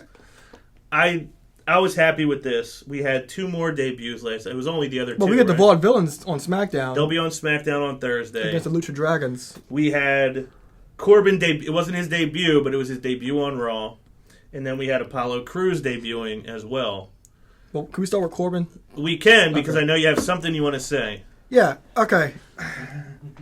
Job Ziggler is officially back. Uh-huh. You know, one thing with Baron Corbin, I don't really care for the guy, but there's things that he does do that I like. I'm a fan of people talking during their matches. A lot of stuff he says is stupid. He's grown in that sense that he I know you guys hate me. I know you don't want to see me win. So I'm just going to taunt you and try to get under your skin every way I can. I think that's one of his strong points right now. His size, obviously, is a strong point. And I think he carries himself like he's big. Yeah, and I understand. Like, I think he's better suited to the main roster than he was to NXT. Yeah, because the thing is, I thought we were going to get him with Kane, and I had no intention of watching. I had no desire to watch that. But the thing is, with Baron Corbin, another thing that I like about him is you put him with a guy that can go, you'll get the best out of Baron Corbin. Well, Ziggler bumped and sold all over the place. Yes, he sold for Baron Corbin. He made Baron Corbin look amazing. He did. And that's like I said. That's why they put Ziggler in there. Yeah, that's like you have to put Baron Corbin with a dance partner, and when you put him with a good dance partner, he always succeeds. And I feel like they did Ziggler a slight favor by having it be a double countout instead of him just losing. Yeah, but granted, he got smashed. Yeah, but we all know this is going to be a thing. They'll fight at Payback. Baron Corbin will win, but the few things like I said, Baron Corbin needs a dance partner. And another thing I like about Baron Corbin is he only has like 3 or 4 moves, but they're all high impact moves. Like I love his deep six. Deep six is awesome. Yeah, and I always like the end of days. Mm-hmm. 2 of his 4 moves, especially when Gable. I like his whole, it match ended by a count out, and he tells the referee, "This is on you." Yeah, that made no sense. That was one of the things I didn't really care for. See, I like him shouting, but he's like, "This is your fault. What are you doing?" I'm like, "What do you mean? He's gonna give him the end of days outside. That's your fault." But that's before the end of days. Like when he threw him over the barricade to fight in the crowd, like, "What are you doing? Oh wait, it's your fault." You were looking at it like he was saying it's your fault. I got counted out. See, I was looking at it like what's about to happen is your fault. But he didn't do at that point. He didn't do nothing. He said it for a while. But I'm talking about the beginning part when he's like, "This, what are you doing? This is your fault." And JBL was like, "I don't think you know you can get counted out." Well, okay, so that's up for debate whether that was well done. Yeah, but I think, like I said, you got to put him in with a dance partner. I think there's way more dance partners to put him in on WWE than there is NXT. Well, I was about to move on to something, but before I do you have any thoughts on the Raw debut of Baron Corbin? I enjoyed it. You did? You thought that he handled himself well? Yeah, I mean, I He came thought he was going across to like win. somebody who belonged there. Yeah, I thought he was going to have a clean finish win, but he looked strong. I thought he did too. The debut I had an issue with was Apollo Crews. Yes. I was excited initially, then I was like, See, I wasn't. And this is the exact thing we talked about probably a month ago on the show. Apollo Crews is an unbelievable worker, unbelievable athlete. He's fun to watch, but he never developed a character in NXT. Not at all. He never gave you any reason to dig in and invest in him. He was just a guy that was fun to watch.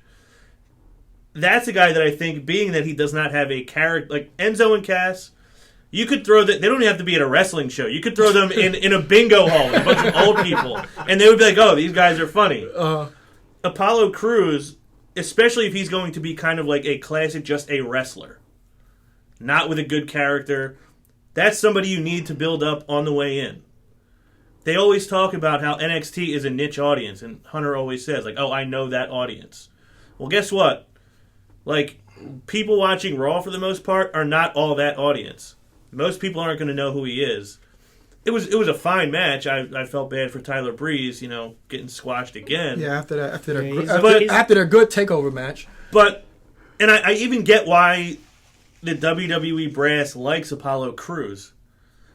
But to me, there's just no reason to put him up there yet. He didn't even achieve a whole lot in NXT yet. Well, my problem with, my thing with this is I understand why they brought him up, because you're bringing all these new guys, because he was kind of lost in the flux after he lost to Finn Balor in that match a few months ago. So he was kind of in the flux. We haven't really seen him much. He did that thing with Elias Sampson. I think that match went on the it didn't even get on the card. Well, it's on NXT tonight. That's what it is. Okay. But I understand why, because they bring all these new stars. Bobby Roode's signed. Bobby Roode's official. I've heard he's officially signed. I'm sure he is, because they showed him in TakeOver. Yeah. They wouldn't show you if he's not signed. Right. But it's like, I don't know who he is. I don't know anything about this guy. When he's fought Finn Balor for the NXT title, they showed his vignettes. But the only time I actually heard him talk when he was feuding with Baron Corbin. Other than that, I never really heard him talk.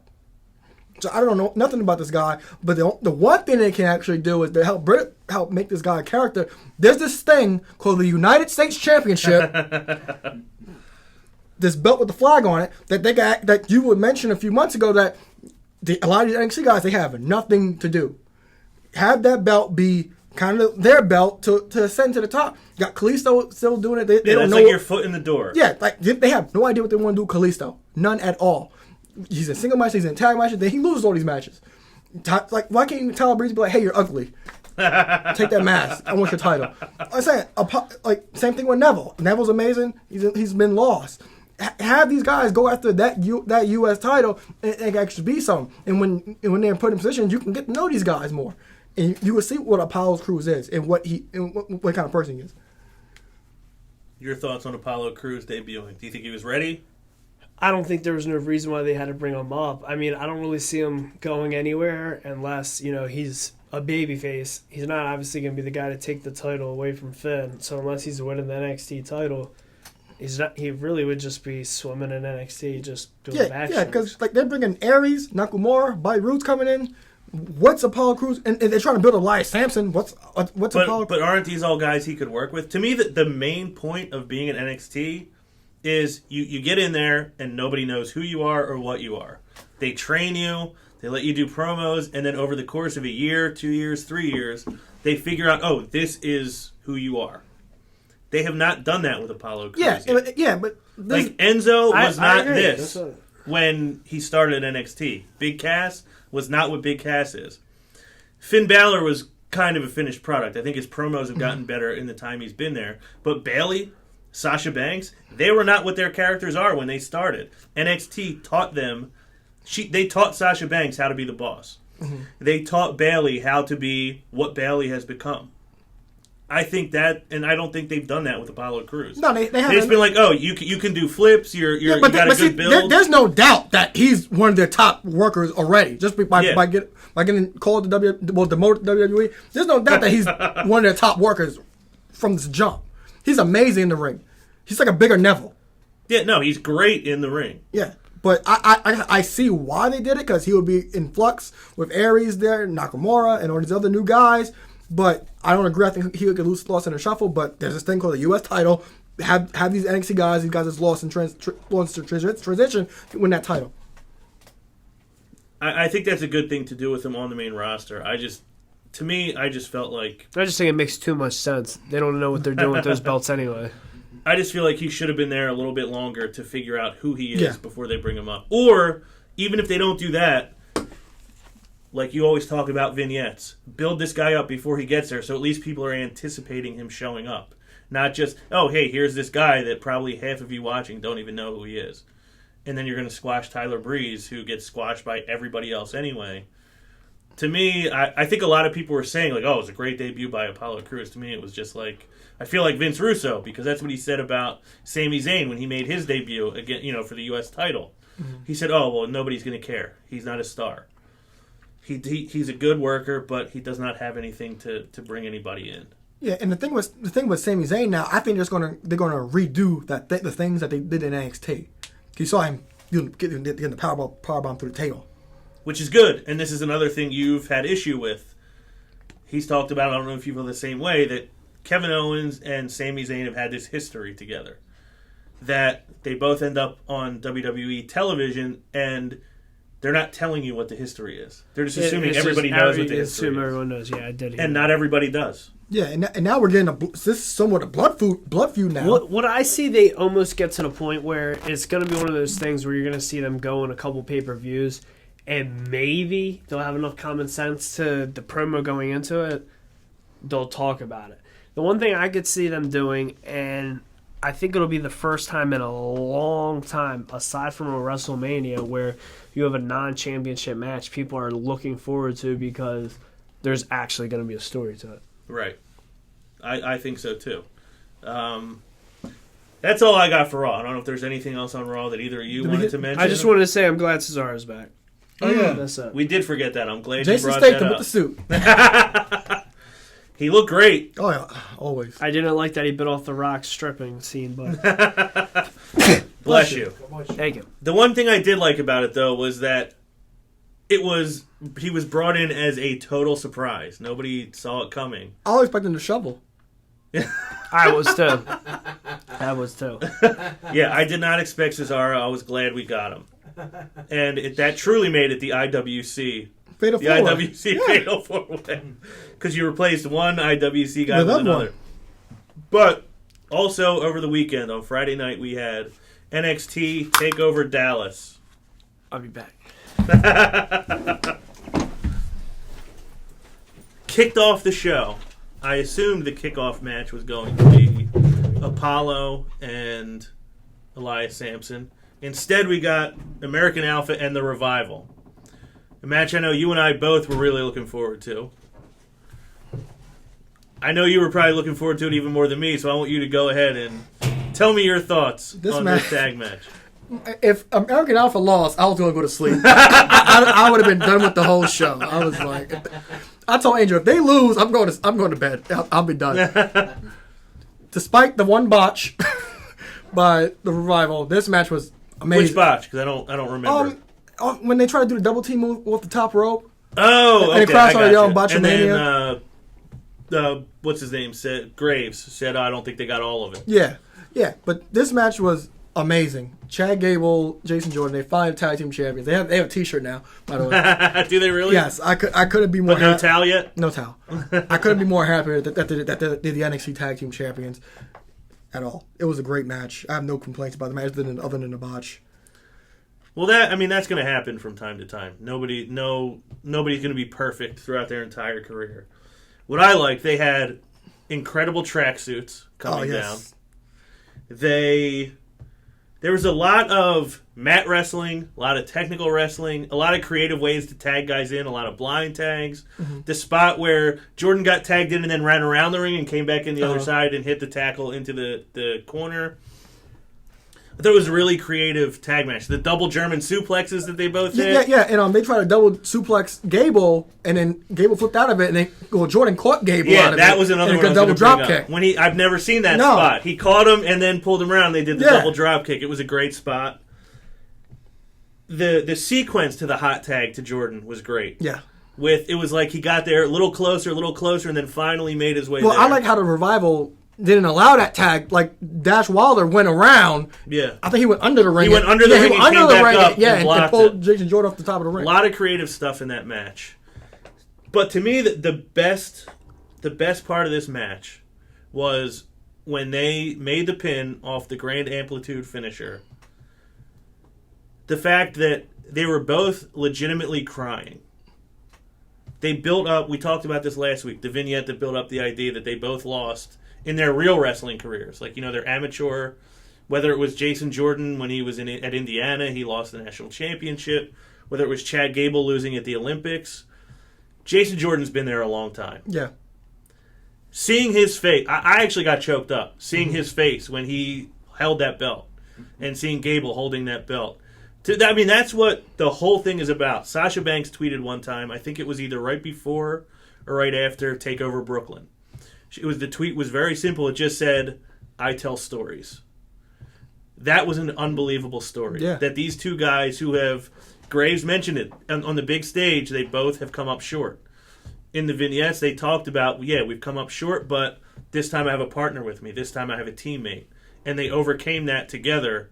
And like I said, just to see them that excited, that overcome with emotion, that they won these tag team championships. To me, they could not have started that show any better. Yeah, and that's the thing about wrestling. Those are the moments you live for when you watch wrestling. Right. You don't get them as often as maybe you like, but when you do get them, it's unbelievable. It's unbelievable that you can be so invested.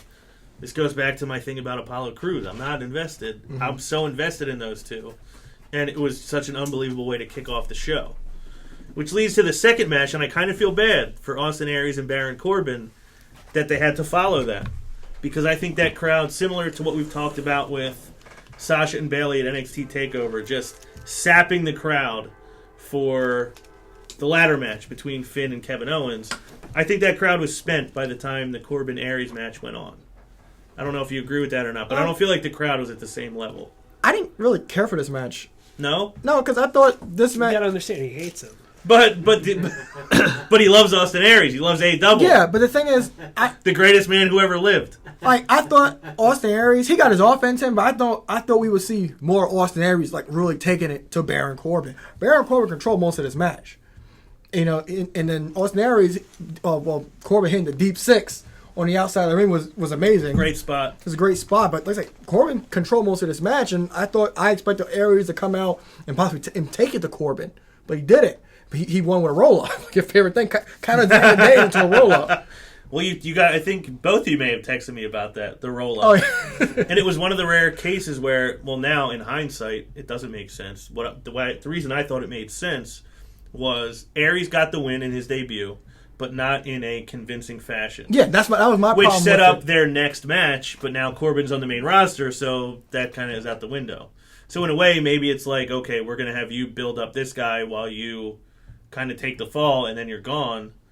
But I thought it was a decent match, but I even felt less invested because of I was so spent after the tag match that opened the show.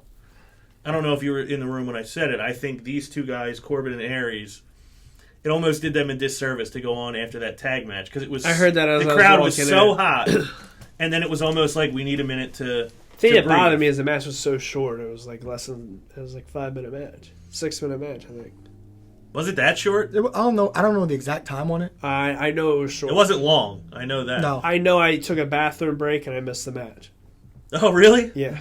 So you didn't... I had to rewatch it. Well, that's a shame that it was over that quick. The one thing I did like about Aries, I really love that he does the suicide dive between the first and second rope. I don't see anybody do that. Not many people do that. But I think it's effective because it's like you're going directly into the guy. You're not going up and into him. You're just going straight into him and knocking him into the barricade. And I think it's a great spin on the suicide dive. So you weren't impressed with it. You thought it was too short. Did you know much about Austin Aries before this or no? Nope. Were you impressed with him or no? I didn't get to watch it well enough. So he didn't make a big impression. Yeah, I just don't think it was a good match. No big impression made. Yeah, I don't think it was a great match to introduce Austin Aries. Like, he had a match on NXT before, but I don't think it was a match that really introduced him to the universe. I also like that he came across as having some crafty offense with having Corbin in between the two ropes, and he had him trapped. He kind of was on top of him, keeping him trapped between the ropes. But I don't know if I would have appreciated it as much if Joe hadn't made me watch the Aries Rude match the week before, where I had like a little bit of an introduction to him, so I knew what I was expecting. So you really didn't know about him either? I didn't. I never watched TNA unless it was Jay Lethal. And so, yeah, I knew nothing about Austin Aries. I mean, he's a good worker. I don't know if he's ever going to be a big star in WWE. I don't know if he has what it takes to be that. But he at least can have a good match with probably just about anybody. What I know all three of us said before, Eric asked us a listener question before the show started. What was the best match of the weekend? Match of the year. Match of the year so far, I agree. I don't know if you do or not. I think it'll rival some of Jericho and AJ's What? initial matches. You had too much to drink. That match was I did amazing. drink a lot Yeah, this no. weekend. I meant to that in this long 4-hour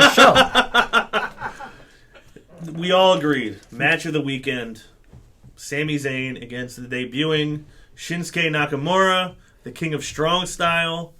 They got, let's see, I don't know if I wrote down how much time they got, but they got over 20 minutes. It went on forever. It was kind of a good build where they were kind of feeling each other out. I liked that they had your boy Mauro Ranallo on the Shinsuke Nakamura vignette before it started. I don't know if you love Mauro as much as he does. Not as much. I mean, he takes it to another level. He ramps it up for Mauro. I enjoy his work. He sent me a gif of Mauro for the match. I thought the crowd was so engaged in this match. And like the rant I just had about the crowd on the night after Mania Raw, this crowd, I think, enhanced this match so much. Yeah. I thought the one thing where I immediately became invested in it, I remember last year watching some of AJ and Nakamura's matches, and like I'm watching them post when they're happening, not live. And I was just I was reading up on AJ, and I just want to see some more of his matches. I was looking up his best matches, and I saw a bunch of him and Nakamura's matches, and I was like, I wasn't paying attention to the other guy. I was like, oh, okay, this is some guy from New Japan that's good, and AJ's really good, but this is why I'm watching it. I became invested in the match before the entrance was over. His entrance, unbelievable, sucks you in. Mm-hmm. The minute his music cut, and he was finishing stretching, I was like, wait a minute. I wanted Sami Zayn to win this match before it started. Who am I rooting for now? And it wasn't until towards the end when the match was over, I was like, oh, wait a minute. I didn't want him to win. I wanted Sami to win. But it was such a good match. It was a great match. That and the AJ Styles Mania match are the only matches I've watched more than once this weekend. And I've watched Sami Zayn and Nakamura's match 3 times this weekend. Really? It was that good. Yeah. How many times have you watched it? Which one? Sami and Nakamura. I've seen it twice. Even Angel was impressed with the match. Really? Yeah, because she came in and watched it. Was like, oh my god, that's Nobody, no human being can watch that match and not be impressed. That's it was one of those few. I mean, and not to diss WWE or anything, but really, if you go and say the last 5 years, how many matches can you pull off and say that any person in the world should watch that match and be impressed? Yeah, if you are not impressed by that match, it's like, okay, you're just never going to be interested in the rest. Yeah, there's nothing you can do. His entrance was incredible. The music was great. I mean, just his whole aura walking down to the ring. I liked Sami kind of just sitting in the corner waiting for him. And a couple times they cut to Sami. Yeah, he was looking impressed. Well, there's one time when he was actually smiling. Mm-hmm. When I'm thinking, he's probably thinking, I can't believe this guy is here right now. I like that he was staring at him smiling. He's looking forward to it. Yeah, and when he did the arch back that he does, the pop on that crowd, when he just did that, it's not like he did anything in the match. It was just him doing the arch back that he does when he gets into the ring. The crowd went crazy. I thought the match, there were some points when it was fast-paced. There were some points when you got some technical wrestling. It was physical. That spot with them hitting the forearm after forearm and the crowd was chanting "Fight Forever" was great. That was good. The only issue I have slightly with this match was the use of the Michinoku driver. Mm-hmm. Daniel Bryan just retired because of neck issues and concussion issues. I think any move that deals with puts your head or your neck directly in danger, you should not be doing anymore. And as soon as I saw that, I was like, he might have really got hurt. I don't know if you feel the same way. I just think there's no reason for moves like that to have any place in wrestling anymore. Do you agree or do you disagree? Well, it's still wrestling, you know. It's still wrestling, but I mean, if you're putting so much of an emphasis on, like Regal just said a week ago, I don't want to see any wrestlers taking unnecessary head bumps because he showed that X-ray of his neck with the fusion that's done. He said it has impacted my life negatively. You guys shouldn't be doing it. You guys should be learning from what we did. And to me, doing moves like that, you're almost inviting that to keep happening. Mm-hmm. Maybe I'm overstating it, but that was the only issue I had was I felt like the head and neck were a little bit too in danger on that move. I think it makes sense. I understand why you're saying it. I just, it didn't bother me while watching, to answer your question. Yeah, as soon as I saw it, I was like, why are you even bothering to do that? Well, I thought this match was, like I said, match of the year, hands down. I don't think it's better than him versus AJ from January, Wrestle Kingdom 10. But you got, like you said, you got every aspect of this match. In NXT, and everybody there for WrestleMania weekend, they learned who the King of Strong Style actually was. Right. This match was stiff. See, no disrespect to New Japan, but at the time when I was watching that Wrestle Kingdom match, I wasn't invested in both guys. I just wanted to watch AJ. My thing with this, the great thing about NXT is you get that stamp of approval by them being there. Like, this guy came from somewhere, and they're great. And because they're here, you just have to know it. You have to know it. I don't have to tell you they're great. They're here. You should know it. And I'm immediately watching this match like, okay, I've seen Sammy. He's good. And this guy's coming out. Yeah, there's all this buzz. I personally, again, maybe I need to rewatch that match, but I thought it was better. Yeah, well, the thing is, now, after facing Sami Zayn, you know who Shinsuke, you know what he can do. So, when I have this problem, I'm sure Ryan has this problem, when you introduce to different companies, shows, it's hard for you to kind of get invested in it. Like, me for Ring of Honor, I think Ring of Honor is way too fast. And I'll look at it a different way than I look at it from WWE or NXT. So if you go rewatch the Shinsuke match from New Japan, like you said, the lighting's different, the presentation's different. Now that you know who he is and what he can do, you might see it in a different light.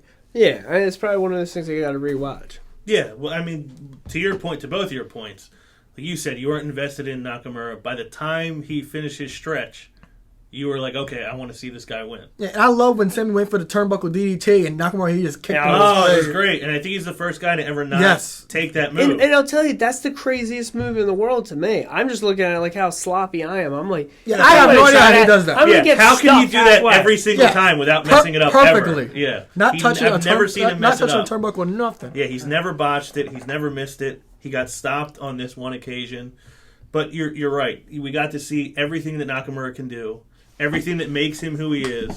And it was the perfect way to debut one star, and it was the perfect farewell for Sami Zayn. He got to put on probably the match of his life in NXT before he was up on the main roster for good. He got to work with a guy who's legendary over in Japan, a match that he's probably going to remember for the rest of his life. I mean, he got to tear the roof off that building, and then he had to wrestle at WrestleMania 2 days later. But I don't think they could have had a better debut for Nakamura or a better farewell for Sami Zayn. You could see the emotion on him, too, that he was... Yeah, the only better farewell would have been him winning at Mania. No, that's true. I'll tell you, I mean, by the end of the commentary, I really bought into thinking that he was winning. Who, Sammy? Yeah, I mean, when you're just listening to him talk about, he clearly has new goals. When he came back from his injury, his goal was to be the first 2-time NXT champion, but clearly the Intercontinental Championship is his goal now. Right. Well, now maybe even possibly the World Heavyweight Championship, depending on whether this injury angle, I don't know. People said that he walked off holding his shoulder. He's going to win a tag title or an Intercontinental title way before he touches the main title. Well, yeah, there's some people think he may have actually gotten hurt. There's nothing wrong with Sami Zayn. That whole Cesaro thing. That was just a work. That was a work. That whole Cesaro thing was a fact. Was in the works all night. Well, that's good to know. Moves us on to the Women's Championship match.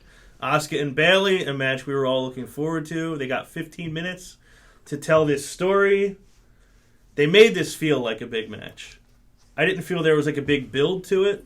It was just kind of like, okay, she's the number one contender now, and you're going to have a match with her. But it felt like a big match. I don't know if I just favor matches when I'm watching NXT, but am I the only one that felt like that was just like... Again, it's anything you're watching now when you got Sasha and Becky and Charlotte, but still, I'm watching that match, and I'm just like, I've never seen such a good match between two women. No, it was great. I mean, they both have like a different style.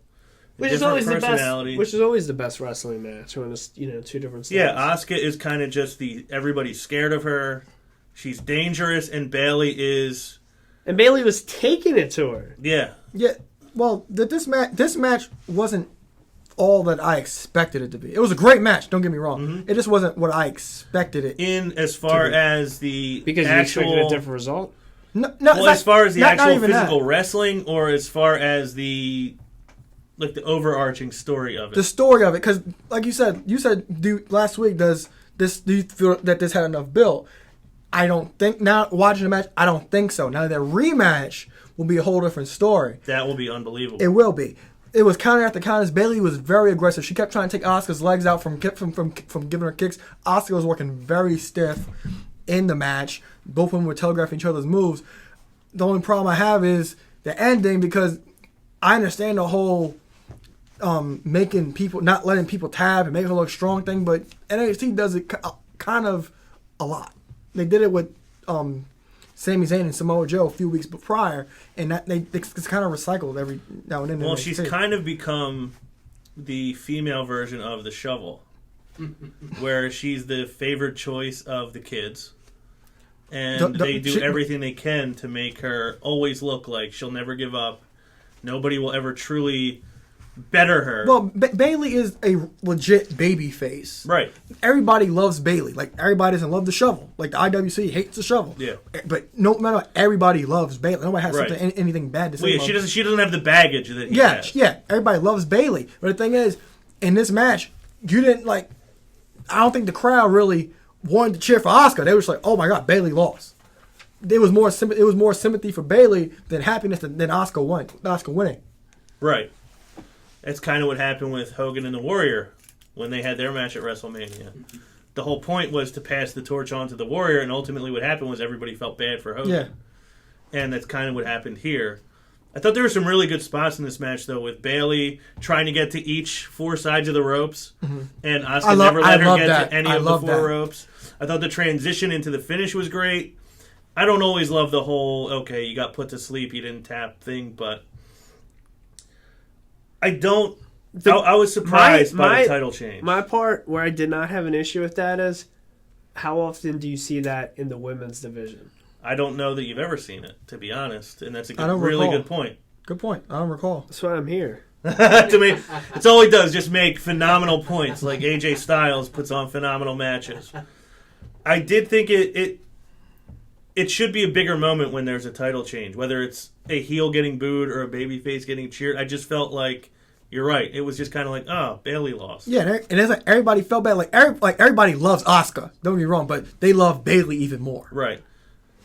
Also, though, this sets up whatever they do next together is now going to be even more important. People are going to care even more. People are going to want to see it even more. Yeah, because Bayley got choked out by Asuka, and Asuka took it to her.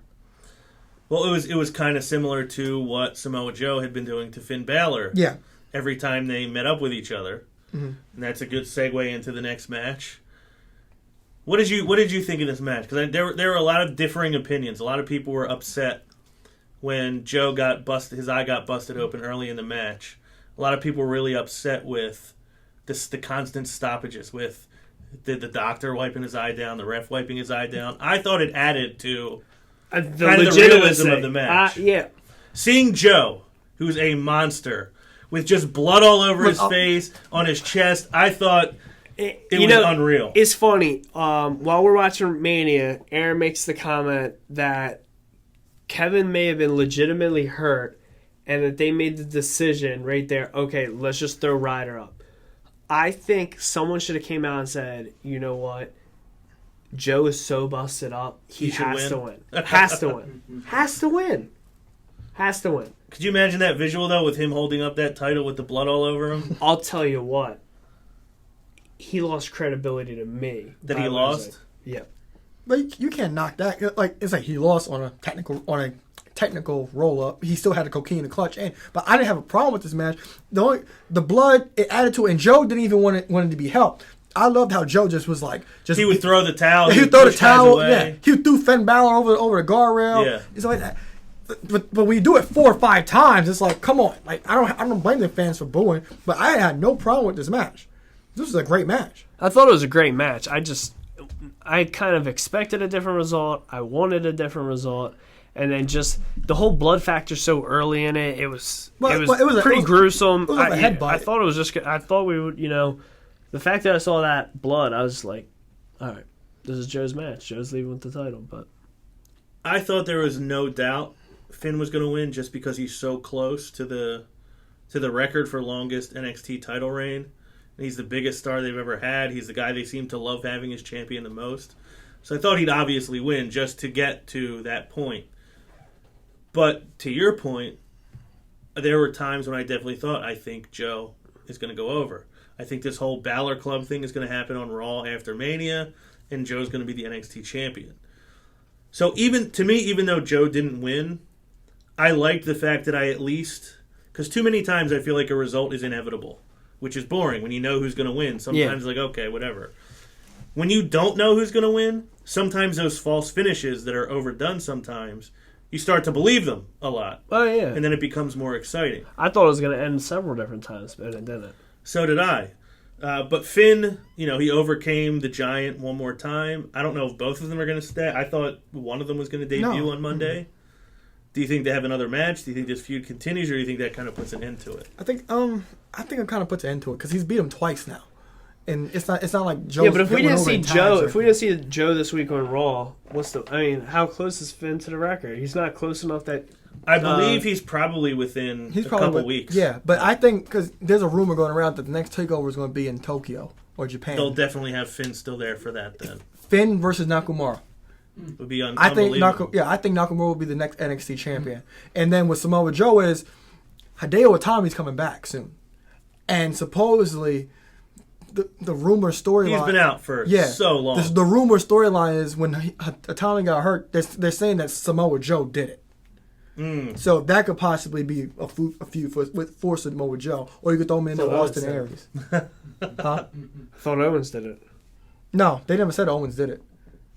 That's true. He never admitted it. They never quote unquote proved it. Yeah, he just walked by and said, "That's a shame."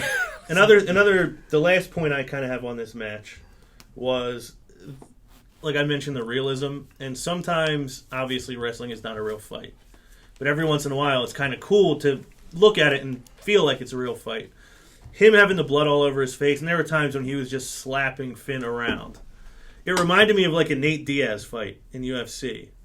Like Conor McGregor had Nate Diaz all busted up at UFC 196.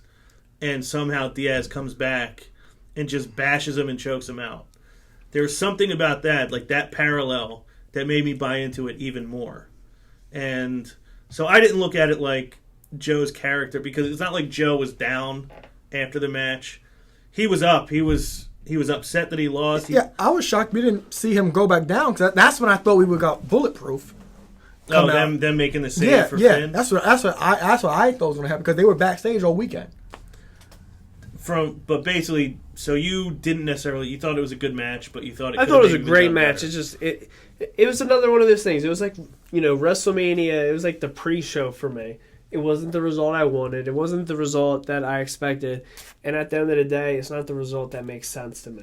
The only thing that makes sense of keeping the title on Finn is for him to beat the record. Which he should do very soon. So, I don't know. I still think Joe should have won. So I do think it lost credibility, in my opinion. But. Really? I don't think Joe lost any credibility, because, like I said, he lost. We don't agree on anything.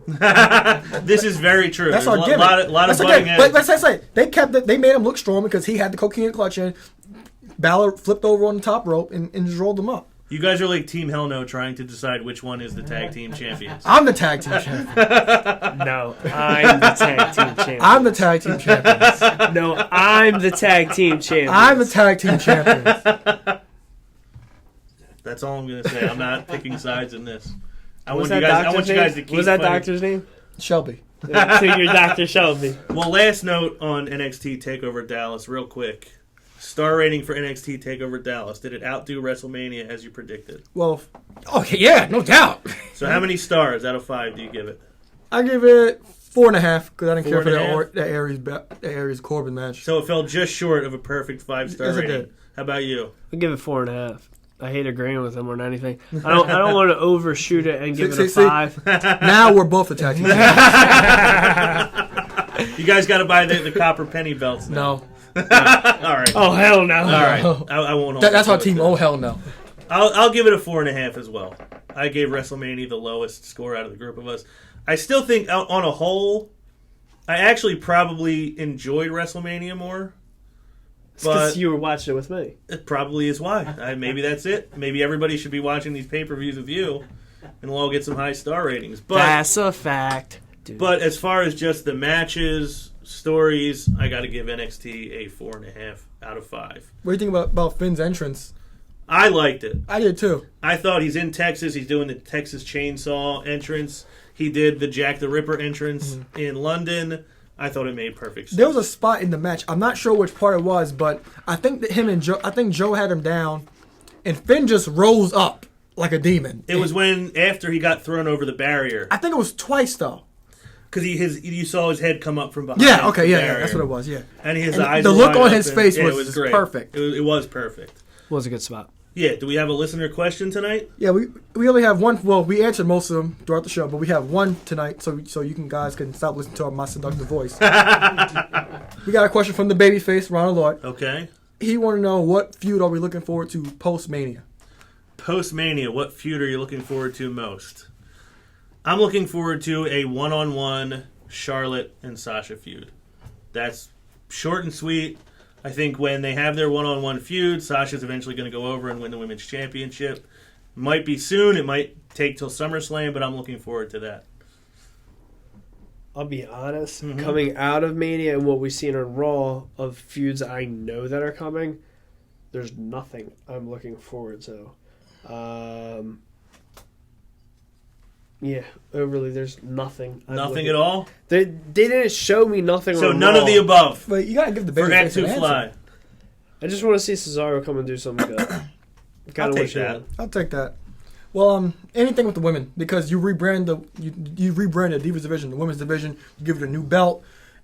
You give these women a new title. You're calling them. They're now considered as superstars. So I know Natty's supposed to be the first one to get a shot at Charlotte with SmackDown spoilers out. Mm-hmm. So Natty's probably. I think she's gonna be the first one up line. I'm sure Sasha will have opportunity down the road. So anything with the women and another feud, Kevin Owens, Sami Zayn, because they have to. We don't know who Sami Zayn is yet, still, but I think they'll reiterate things that happened in NXT, like reenact it on Raw and SmackDown. They already had Owens put him through a table and take him out the fatal 4-way match for a chance to win the world title. So I think they'll build off that. Right. And I'm kind of short. I want to see what kind of gimmicks, because this is a blood feud. You got after the first match, okay, it can be regular 1-on-1, but you got to add gimmicks to this match, to this feud. We actually had a question from Justice too. Justice Cross. Oh yes, I'm sorry. That's fine. I just remembered. Thank you. All right, Justice Cross. He asked me. Well, he says, "Hey guys, Justice back again. Well, I think WrestleMania was freaking awesome. And I think the best match was Shane O'Mac versus The Undertaker. When Shane jumped up the cell, it gave me goosebumps. Now that Shane lost, what do you think is the next in his WWE journey?"